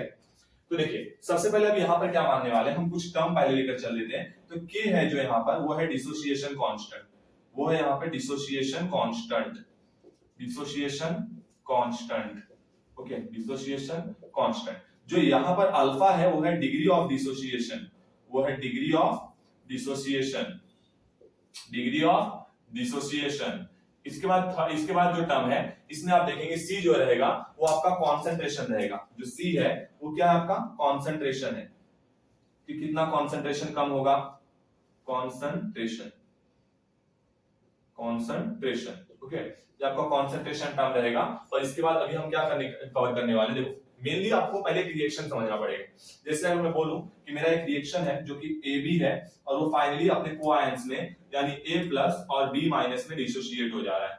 क्या हो जा रहा है, डिसोसिएट हो जा रहा है। तो एक्चुअली में क्या है, इसका कॉन्सेंट्रेशन कितना कम हुआ। पहले अगर इसका मैं कॉन्सेंट्रेशन 1 मोलार मान के चलता हूं, तो इसमें आप देखेंगे कि 1 - अल्फा इतना ये कम हुआ है और इतना ही बढ़ा है। इसका कॉन्सेंट्रेशन अल्फा, इसका भी कॉन्सेंट्रेशन अल्फा, और आप सी के रिस्पेक्ट में, कॉन्सेंट्रेशन के रिस्पेक्ट में देख रहे हैं, तो ये आपको क्या मिल गया, इनका कॉन्सेंट्रेशन। जितना ये कम हुआ है उतना ये दोनों बढ़ा है। ये दोनों क्यों बढ़ा है, ये दोनों हमेशा सेम होगा, क्योंकि अगर मैं बात करूं NaCl की, तो जितना Na+ फॉर्म होगा उतना ही Cl- फॉर्म होगा, दोनों इक्वल होंगे। तो यहां पर वही चीज है। अभी हम डिसोसिएशन कांस्टेंट क्या होगा, ध्यान देना, K इक्वल टू इसका और इसका मल्टीप्लाई, यानी जो हमारे को आयंस फॉर्म हुए हैं, जो हमारे आयंस फॉर्म हुए हैं उनका मल्टीप्लाई, उनके कॉन्सेंट्रेशन का मल्टीप्लाई, यानी ये और यहां पर ये। ठीक है, सबसे पहले मैं ये लिख रहा हूं तो आपको ज्यादा बेटर रहेगा, क्लियर होगा। सबसे पहले आप यहां पे लिखेंगे A+ और B-, ये दोनों का कॉन्सेंट्रेशन डिवाइड बाय इसका कॉन्सेंट्रेशन। ओके, डिवाइड बाय इसका कॉन्सेंट्रेशन। ओके, ये हम लिखेंगे। इससे क्या मिलेगा मुझे, A+ का क्या है, अल्फा C, और यहां पर B- का क्या है, अल्फा C। दोनों का कॉन्सेंट्रेशन सेम है। अच्छा, AB का क्या है, 1 - alpha C, 1 - alpha C। Okay, अच्छा, अल्फा और अल्फा क्या है, अल्फा का स्क्वायर, और C क्या है, C का स्क्वायर। 1 - अल्फा और C, 1 - अल्फा और C एंड एक C कैंसिल हो जाएगा, तो आपको मिलेगा alpha square C upon 1 - alpha, और यही क्या है आपका डिसोसिएशन कांस्टेंट। इंपॉर्टेंट है, ये आपको यहां पर मिल चुका है कि K इक्वल टू यहां पर alpha square C upon 1 - alpha. Clear है, ये आपका क्या हो गया है, डिग्री ऑफ डिसोसिएशन। इस तरीके से आपने क्या लिखा निकाल लिया है, determination of dissociation constant of weak electrolyte, जो मेरा वीक इलेक्ट्रोलाइट मुझे दिया है उसका हमने फाइनली क्या निकाल लिया है, डिग्री ऑफ डिसोसिएशन कैलकुलेट कर लिया है। अब आप इसके रिस्पेक्ट में आप कुछ भी मतलब फॉर्मूला वगैरह रख के आंसर वगैरह निकाल सकते हैं, ठीक है। तो ये दो तरीके से हम लोग दो एप्लीकेशन कवर कर लिया है। किसका, सबसे पहले हमने कोलराइज लॉ देखा है, कोलराइज लॉ के बाद आप देखेंगे तो हमने क्या कवर किया है, कोलराइज लॉ के बाद हमने क्या कवर किया, उसके एग्जांपल को देख लिया, उसका एग्जांपल हमने कवर किया, एग्जांपल के बाद हम लोग ने क्या कवर किया, यहाँ पर एप्लीकेशन, एप्लीकेशन हमने पहला एप्लीकेशन क्या कवर किया है तो हम लोग ने देखा कि इसमें किस तरीके से हम एक वीक इलेक्ट्रोलाइट जो रहेगा उसकी कंडक्टिविटी को कैसे मेजर कर सकते हैं, उसकी कंडक्टिविटी जो मोलार कंडक्टिविटी रहेगी उसको कैसे मेजर कर सकते हैं। एग्जांपल में हम लोग ने CH3COOH का मोलार कंडक्टिविटी मेजर कर लिया। अब दूसरा टर्म जो रहेगा वो दूसरा टर्म हमने क्या कवर किया है, तो यहाँ पर जो हमारा वीक इलेक्ट्रोलाइट है उसका हम लोग ने क्या निकाला है, डिसोसिएशन कांस्टेंट जो कि K है, उसको हम लोग ने यहाँ पे कैलकुलेट कर लिया है। ओके, यहां तो कोई दिक्कत है, हाँ। अब अगले पॉइंट पर बढ़े, ओके चलो।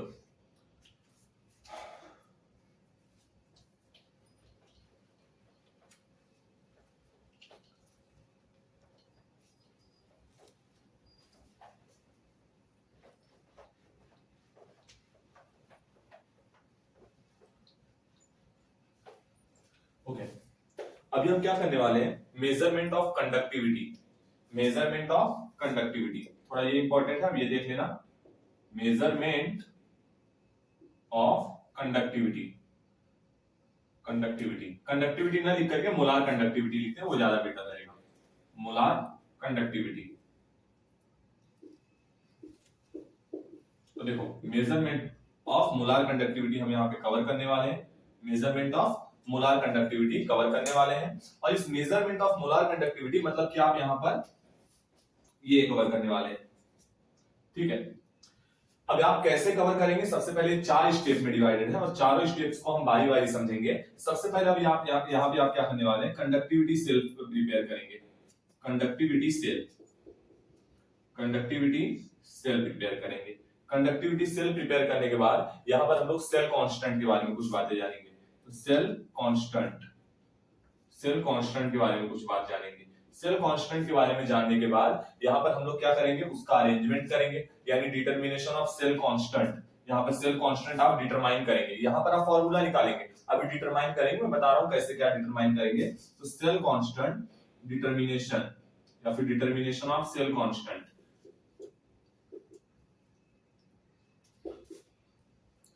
और फाइनली आप क्या करेंगे, मोलार कंडक्टिविटी का डिटरमिनेशन कर लेंगे। 4 स्टेप में अपन पूरा काम करने वाले हैं। तो molar conductivity determination, conductivity determination, determination, okay, molar conductivity determination, ये 4 पार्ट में हम पूरा कवर करने वाले हैं। तो देखिए कैसे क्या कवर करने वाले हैं, ठीक है।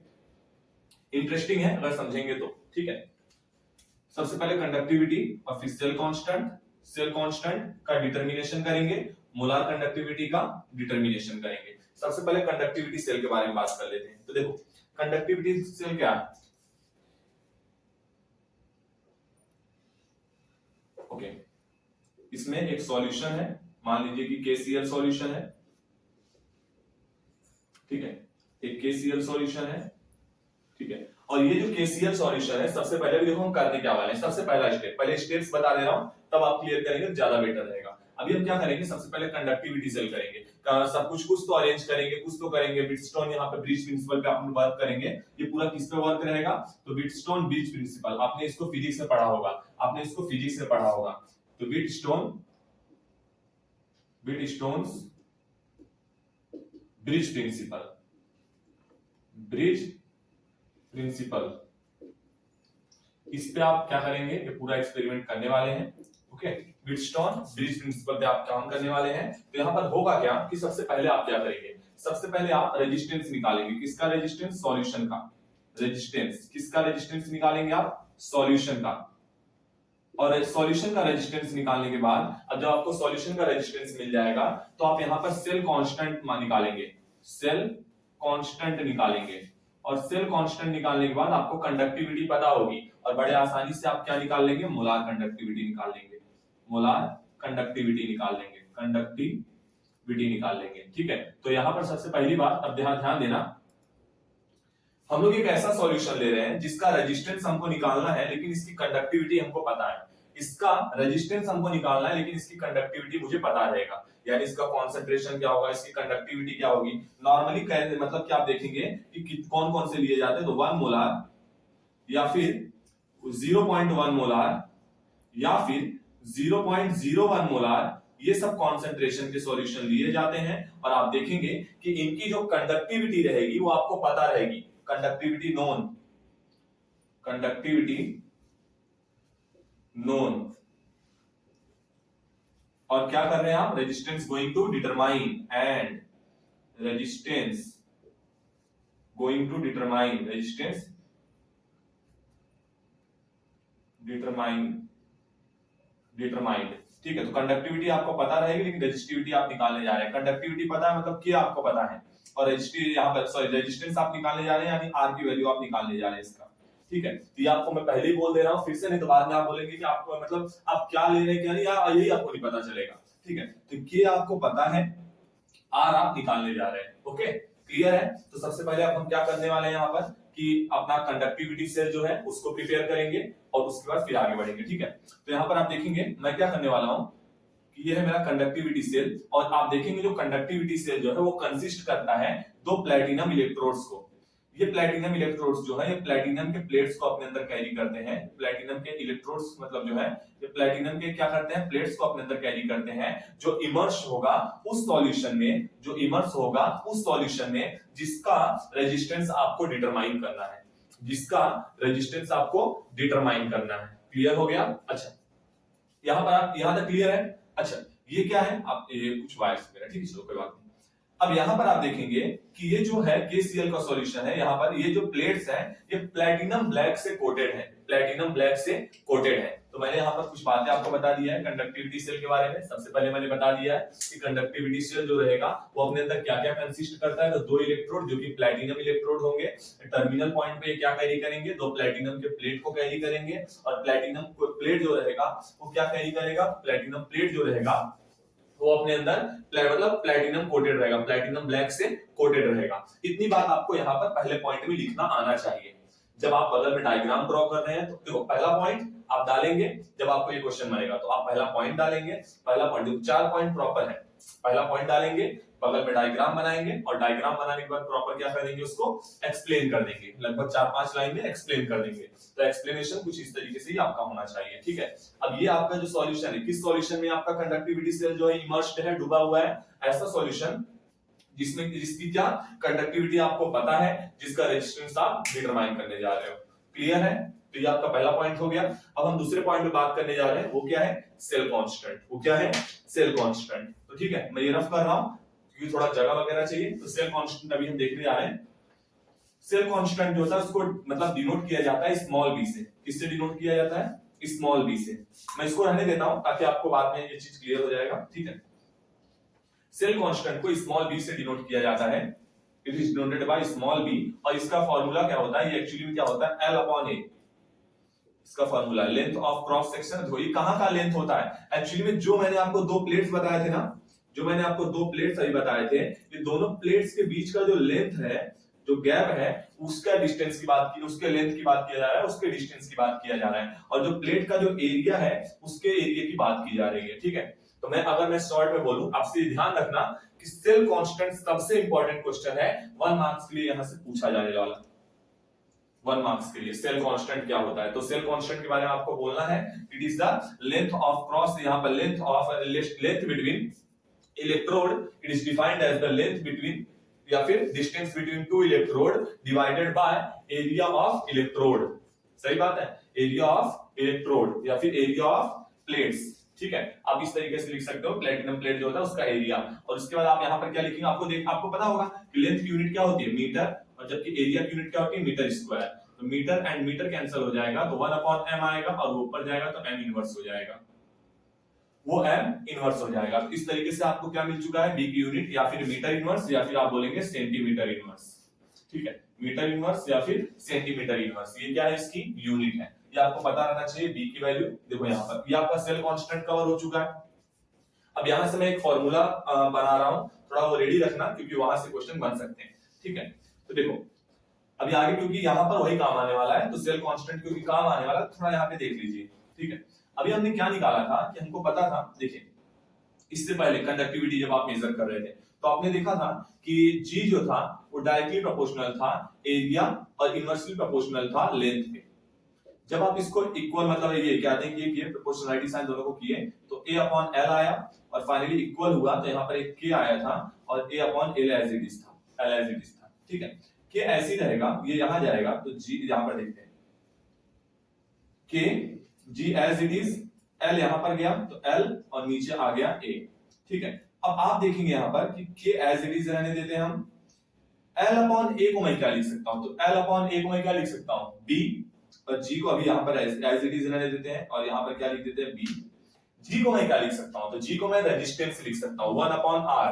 मैंने बताया था कि कंडक्टेंस जो होता है वो रेसिप्रोकल होता है किसका, रेजिस्टेंस का। कंडक्टेंस किसका रेसिप्रोकल होता है, रेजिस्टेंस का। तो यहां पर वही है कि K equal to 1 upon R into B।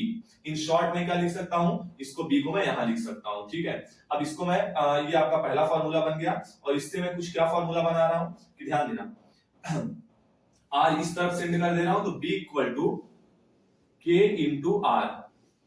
ये आपका सेल कांस्टेंट का एक नया फार्मूला बना है, ये फार्मूला आपको पता होना चाहिए। सबसे पहले मैंने आपको सेल कांस्टेंट क्या होता है वो बता दिया, फिर इसकी यूनिट, ये दूसरा पॉइंट चल रहा है, मतलब ये सारी बातें, ये पहला पॉइंट है, दूसरा पॉइंट और तीसरा पॉइंट और ये चौथा पॉइंट, ये सारी बातें जो अभी मैं आपको बता रहा हूं सेल कांस्टेंट रिलेटेड, ये आपको दूसरे पॉइंट में इंक्लूड करनी है। सबसे पहले सेल कांस्टेंट का डेफिनेशन, उसके बाद उसका फार्मूला एंड देन उसका यूनिट, और उसके बाद आप कैसे सब कुछ सॉल्व करते हुए इस तरीके का इक्वेशन आपको मिल जाता है। यहां तक आप दूसरे पॉइंट में बताएंगे। और अब हम शुरू करने जा रहे हैं अपना तीसरा पॉइंट, उसमें थोड़ा आप ध्यान दीजिएगा, ठीक है। तो ये मैं रफ कर रहा हूं सेल कांस्टेंट की बातें, और सेल कांस्टेंट का ये दोनों टर्म जो है मैं इसको अपने मतलब इसके लिए मतलब अपने इसके लिए मतलब मतलब सुविधा के लिए हम यहाँ पर लिख दे रहे हैं, ठीक है। हाँ, कि मुझे इफिशियंसी हो, अभी आप ठीक है, मेरा क्लियर हो जाएगा, ठीक है। अदरवाइज फिर से वो चीजें पूरा बनानी पड़ेंगी। चलो, तो मैं यहाँ ये दो लिख रहा हूं, K equal to B upon R और B equal to K R। K equal to B upon R और इससे क्या मिलेगा यहां पर B equal to K into R। Okay okay, चलो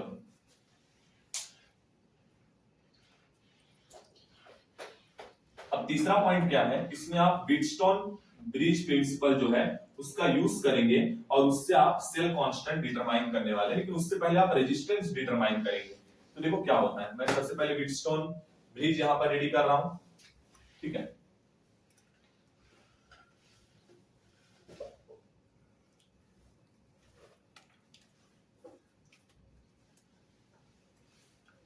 ये अल्टरनेटिंग करंट है जो कि मैं क्या कर रहा हूं, पूरे सर्किट को प्रोवाइड कर रहा हूं। ये यहां पर डिटेक्टर है जिसको D से दिखाया गया है, और जिस पॉइंट पे, ये F पॉइंट पे है, ये है A, ये है B, और यहां पर जहां पे इंडिकेट हो रहा है ये है C। ओके, इसके बाद क्या है, मैं यहां पर, ये हो गया मेरा, ये क्या है, आप देखेंगे कि यहां पर एक रेजिस्टेंस है जिसका नाम है Rx। आप देखेंगे ये एक नोन रेजिस्टेंस है, आपको पता होना चाहिए नोन रेजिस्टेंस, जिसकी रेजिस्टिविटी आपको पता है पहले से, इसका रेजिस्टेंस, सॉरी रेजिस्टिविटी नहीं, इसका रेजिस्टेंस आपको पता है, known resistance, non resistance. Okay, इसका रेजिस्टेंस आपको क्या है, पता है, ठीक है। दूसरा, आप यहां पर क्या जोड़ रहे हैं, आप यहां पर जो आपने कंडक्टिविटी सेल प्रिपेयर किया था उसको आप यहां पर जोड़ने जा रहे हैं। ओके,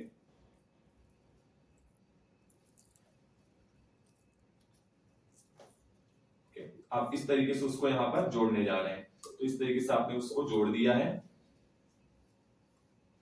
और यहां पर आपका ये प्लेटिनम का प्लेट, ये आपका प्लेटिनम का प्लेट हो चुका है, और ये सब कुछ इस तरीके का स्ट्रक्चर है। अब एक बार थोड़ा स्ट्रक्चर देख लेते हैं और फिर इस पे डिस्कस कर लेते हैं, और फिर कुछ पॉइंट रहेगा तो उसको आप कवर करेंगे, ठीक है।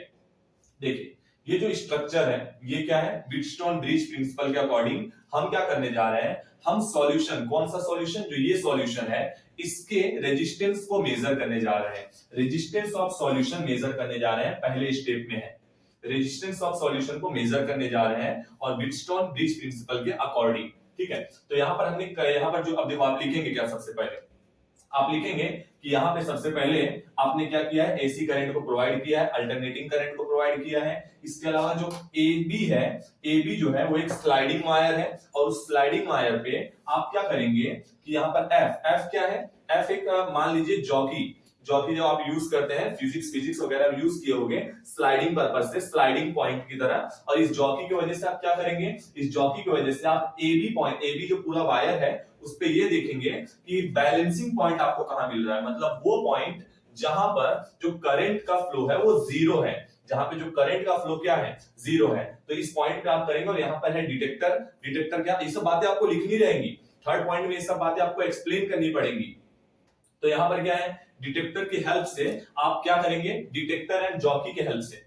ठीक है, जॉकी आप किससे शो कर रहे हैं, F से शो करेंगे। आप बताएंगे कि F point shows the jockey, और यहाँ पर C पॉइंट जो है वो क्या बताता है, C पॉइंट ये बता रहा है कि भाई वो वही पॉइंट है जहां पर क्या हो रहा है, नो करंट फ्लो, मतलब यहाँ पर balancing point, C is the balancing point, यहाँ पर करंट फ्लो नहीं हो रहा है। ये बात कौन बता रहा है, तो जॉकी की हेल्प से और डिटेक्टर की हेल्प से आप पता कर रहे हैं, स्लाइड कर करके, स्लाइडिंग पॉइंट की हेल्प से। ठीक है, इसके बाद ये दोनों के बारे में आपने, ये लाइन के बारे में बता दिया, इसके बारे में बता दिया। अब इसके बारे में थोड़ा बात करते हैं। तो ये क्या है, इसके बारे में आप बताएंगे कि ये एक Rx जो रहेगा वो आपका एक नोन रेजिस्टेंस है, वेरिएबल रेजिस्टेंस हो सकता है, लेकिन जो भी होगा इसका रेजिस्टेंस आपको पता होगा, इसका रेजिस्टेंस आपको पता होगा कि भाई इसका क्या रेजिस्टेंस होगा। ठीक है, ये आपको पता होगा, वेरिएबल रेजिस्टेंस होगा लेकिन इसका रेजिस्टेंस जो है वो नोन है, पता है। ठीक है, और आप क्या निकालने जा रहे हैं, आप रेजिस्टेंस, किसका रेजिस्टेंस, सॉल्यूशन का रेजिस्टेंस। यानी ये जो है दूसरे साइड में, मतलब वन आर्म पे Wheatstone bridge principle, Wheatstone bridge के वन आर्म पे आपने Rx को कनेक्ट किया है और दूसरे आर्म पे आप किसको कनेक्ट करने जा रहे हैं, अपना कंडक्टिविटी सेल को कनेक्ट करने जा रहे हैं। ठीक है, और ये कनेक्ट कर दिए हैं। अब इसके लिखते हैं कॉन्सेप्ट को। ठीक है, आपने फिजिक्स में जैसे किया रहेगा उसी हिसाब से हम कर रहे हैं क्योंकि केमिस्ट्री है। और देखते हैं, तो सबसे पहले आप क्या लिखेंगे, resistance of solution, resistance of solution divided by AC का रेजिस्टेंस, मतलब रेजिस्टेंस ऑफ AC इक्वल होगा Rx resistance divided by BC, resistance of BC। Okay, अब मुझे एक बात पता होगी, वो बात ये लिखेंगे आप ऐसे, बट रेजिस्टेंस ऑफ AC जो है वो डायरेक्टली प्रोपोर्शनल होगा लेंथ ऑफ AC के, लेंथ ऑफ AC के, और जो आपका रेजिस्टेंस ऑफ BC है वो डायरेक्टली प्रोपोर्शनल होगा लेंथ ऑफ BC को। ओके, इस तरीके से आप क्या करेंगे, जहां पे रेजिस्टेंस ऑफ सॉल्यूशन है उसको एज इट इज, और उसके बाद AC के जगह पे आप लिखेंगे लेंथ ऑफ AC, और यहां पर इक्वल Rx तो आपका नोन रेजिस्टेंस है, और ये आपका क्या होगा, रेजिस्टेंस ऑफ BC जो है इसको आप लिखेंगे लेंथ ऑफ BC। ठीक है, और फाइनली आप अब लिखेंगे resistance of solution equal to Rx as it is आपका, जो कि नॉन रेजिस्टेंस है, और L लेंथ ऑफ AC ऊपर चला जाएगा, तो length of AC divided by length of BC। अब बड़े आसानी से यहां से इस फॉर्मूले के हेल्प से आप रेजिस्टेंस ऑफ सॉल्यूशन को डिटरमाइन कर सकते हो, जिसमें लेंथ ऑफ BC भी आप लेंथ ऑफ AC भी निकाल सकते हो, लेंथ ऑफ BC भी निकाल सकते हो। ये आपका ऑलरेडी नॉन रेजिस्टेंस है जिसकी वैल्यू आपको पता होगी, और ये सब की वैल्यू पुट अप करके आप यहाँ पर रेजिस्टेंस ऑफ सॉल्यूशन डिटरमाइन कर सकते हो। तो आपका पहला वाला पॉइंट हो चुका है, आपको पहला वाला पॉइंट यहीं तक करना रहेगा, रेजिस्टेंस ऑफ सॉल्यूशन ये आपने डिटरमाइन कर लिया है। अब इसके हेल्प से हम अगले पॉइंट पर बढ़ रहे हैं जो कि क्या है, सेल कांस्टेंट, जो कि क्या है, सेल कांस्टेंट। सेल कांस्टेंट का आपने फॉर्मूला यहां पर फिर से उठा के लाइए, तो B equal to K into R है, B equal to K into R है। अब मैंने आपको शुरू में ही बोला था, वो बात याद कीजिए कि कंडक्टिविटी जो है वो इसकी डिटरमाइंड है, पता है, रेजिस्टेंस पता नहीं था, तो रेजिस्टेंस आपने निकाल लिया है। तो कंडक्टिविटी पता है, रेजिस्टिविटी पता है, इसके हेल्प कंडक्टिविटी पता है और रेजिस्टेंस पता है, इसके हेल्प से आप यहां पर क्या निकाल लेंगे, सेल कांस्टेंट निकाल लेंगे। तो आपको ऐसा लिखना पड़ेगा कि पहले जब आप ये लिख लेंगे by the help of formula क्या, B equal to K into R we can determine cell constant. क्या लिखना है, पहले आप लिखोगे वी नो यहाँ पर conductivity of solution, and now resistance of solution. So with the help of formula क्या B equal to K into R, now we can calculate या फिर we can determine cell constant of solution. तो यहाँ इस तरीके से आपने cell constant भी निकाल लिया है, ठीक है। सेल कांस्टेंट भी आपने डिटरमाइन कर लिया है। यहाँ पर आपका ये वाला टर्म खत्म, थर्ड टर्म भी खत्म, आपने सेल कांस्टेंट डिटरमाइन कर लिया है। और अब इसके बाद का पॉइंट जो है वो है मोलार कंडक्टिविटी डिटर्मिनेशन। और मोलार कंडक्टिविटी की मैं रफ कर रहा हूं, ठीक है।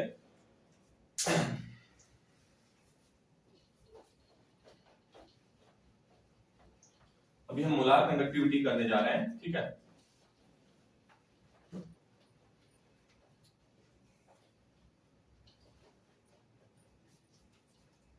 अब लास्ट टर्म ही है मोलार कंडक्टिविटी, बस उसको कवर करते हैं और फिर यहाँ पर इसको मैंने शायद रफ कर दिया है, ये मैं लिख रहा हूं मोलार कंडक्टिविटी, मोलार कंडक्टिविटी।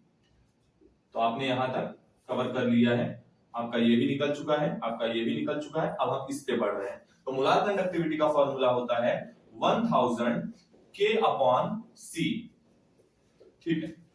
यहां पर अब ये C यहां पर क्या है, कॉन्सेंट्रेशन ऑफ सॉल्यूशन आपको पता है, सही बात है। और इसके अलावा कंडक्टिविटी भी आपको पता है K, सही बात है। इसके हेल्प से आप मोलार कंडक्टिविटी बहुत इजीली कैलकुलेट कर सकते हैं। अब एक बार आपने मोलार कंडक्टिविटी कैलकुलेट कर लिया है, देखो इसके अलावा भी आप देखेंगे, ये तो एक मेथड हो गया। जैसे मैं बोलूं कि B इक्वल टू, मैंने लिखा था K/R, B equal to K/R, sorry मैंने क्या लिखा था वो formula, K equal to B/R, K equal to B/R, इसीलिए मैंने पहले ही वहां पे लिखा था K इक्वल टू B/R, ठीक है। ज्यादा से ज्यादा चीजें हो सके तो आप याद रखने के बजाय उसको कॉन्सेप्ट समझ के रखिए। अगर आप नहीं समझेंगे तो आप इतनी, इस बात की बहुत ज्यादा गारंटी है कि आप मिस्टेक वगैरह कर देंगे, ठीक है। तो आप ज्यादा से ज्यादा चीजों को समझ के रखिए, वही ज्यादा बेटर रहेगा, ठीक है। तो K इक्वल टू B/R आया था। अब इस तरीके से अब यहाँ पर आप देखेंगे कि सेल कांस्टेंट आपने मेजर कर लिया है, और सेल कांस्टेंट तो कांस्टेंट रहेगा। रेजिस्टेंस आपने मेजर कर लिया है, सही बात है। और यहाँ पर कंडक्टिविटी आपको पता है, ठीक है। अब आप क्या कर सकते हैं, अलग अलग सेल जो रहेंगे, मतलब मान लीजिए कि मेरे पास तरह तरह के सॉल्यूशन दे दिए जाएंगे, तरह तरह के सॉल्यूशन दे दिए जाएंगे, ठीक है। मैं क्या करूंगा, सबसे पहले उनका बहुत इजीली रेजिस्टेंस कैलकुलेट करूंगा और मोलार कंडक्टिविटी कैलकुलेट कर सकते हैं 1000 अब यहाँ पर K/C से, ठीक है। ये है उनका कॉन्सेंट्रेशन, आपको पता होगा। कंडक्टिविटी आप यहां से डिटरमाइन कर लेंगे, सेल कांस्टेंट आपको निकालेंगे, सेल कांस्टेंट और इसके अलावा रेजिस्टेंस, ये दो चीज आप निकालेंगे और उसके हेल्प से यहाँ पर K मिल जाएगा। और K की वैल्यू पुट अप करके, K की वैल्यू पुट अप करके और सेल कॉन्सेंट्रेशन, यहाँ पर कॉन्सेंट्रेशन की वैल्यू पुट अप करके आप इजिली यहाँ से मोलार कंडक्टिविटी डिटरमाइन कर सकते हो। तो यहाँ पर मोलार कंडक्टिविटी भी आपने अपनी डिटरमाइन कर लिया है। तो इस तरीके से हमने क्या कवर किया है, measurement of molar conductivity, measurement of molar conductivity with the help of Wheatstone bridge principle, with the help of Wheatstone bridge principle. इसमें 4 के 4 पॉइंट हमने क्या कर लिए हैं, कवर कर लिए हैं। अभी आज का हमारा पार्ट 1 कवर होता है। अभी हम क्या करेंगे, अपना जो पार्ट 2 रहेगा उसमें हम इलेक्ट्रोकेमिकल सेल अपना शुरू करेंगे, जिसमें हम वोल्टेज सेल वगैरह सारी चीजें, मतलब हर एक चीजें कवर करेंगे, ठीक है। अब एक बार फिर से हर एक टर्म को रिवाइज करते हैं और देखते हैं हमने क्या क्या आज कवर किया है, ठीक है। तो सबसे पहले हमने शुरू किया तो इलेक्ट्रोकेमिस्ट्री क्या होती है वो हमने जाना। मुझे इतना कॉन्फिडेंस है कि आपने, मतलब अगर सब कुछ देखा होगा तो पॉइंट टू पॉइंट आप चीजों को किसी के सामने रख भी सकते हैं, ठीक है। बाकी आपने क्या कितना मतलब कॉन्सेंट्रेशन से देखा है वो अभी आपके ऊपर डिपेंड करता है, ठीक है। तो सबसे पहला पॉइंट इलेक्ट्रोकेमिस्ट्री हमने कवर किया, क्या होती है इलेक्ट्रोकेमिस्ट्री। फिर हम लोग ने रिडॉक्स रिएक्शन के टर्म को देखा। रिडॉक्स रिएक्शन में हमने क्या क्या देखा।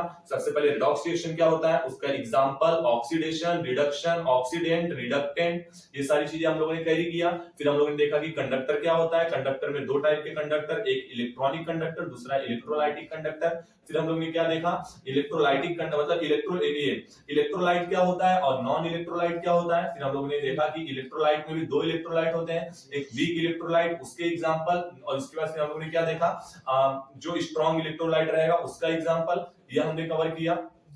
इसका दूसरा पार्ट जो हम देखेंगे कि फिर हम लोगों ने क्या देखा कि ओहम्स लॉ ने हमको क्या दिया, रेजिस्टेंस, और उसके बाद हम लोगों ने देखा रेजिस्टेंस से रेजिस्टिविटी, फिर हम लोगों ने देखा कि कंडक्टेंस, कंडक्टेंस हम लोगों ने देखा कंडक्टिविटी, फिर हम लोगों ने थोड़ा सा मोलार कंडक्टिविटी के बारे में जाना।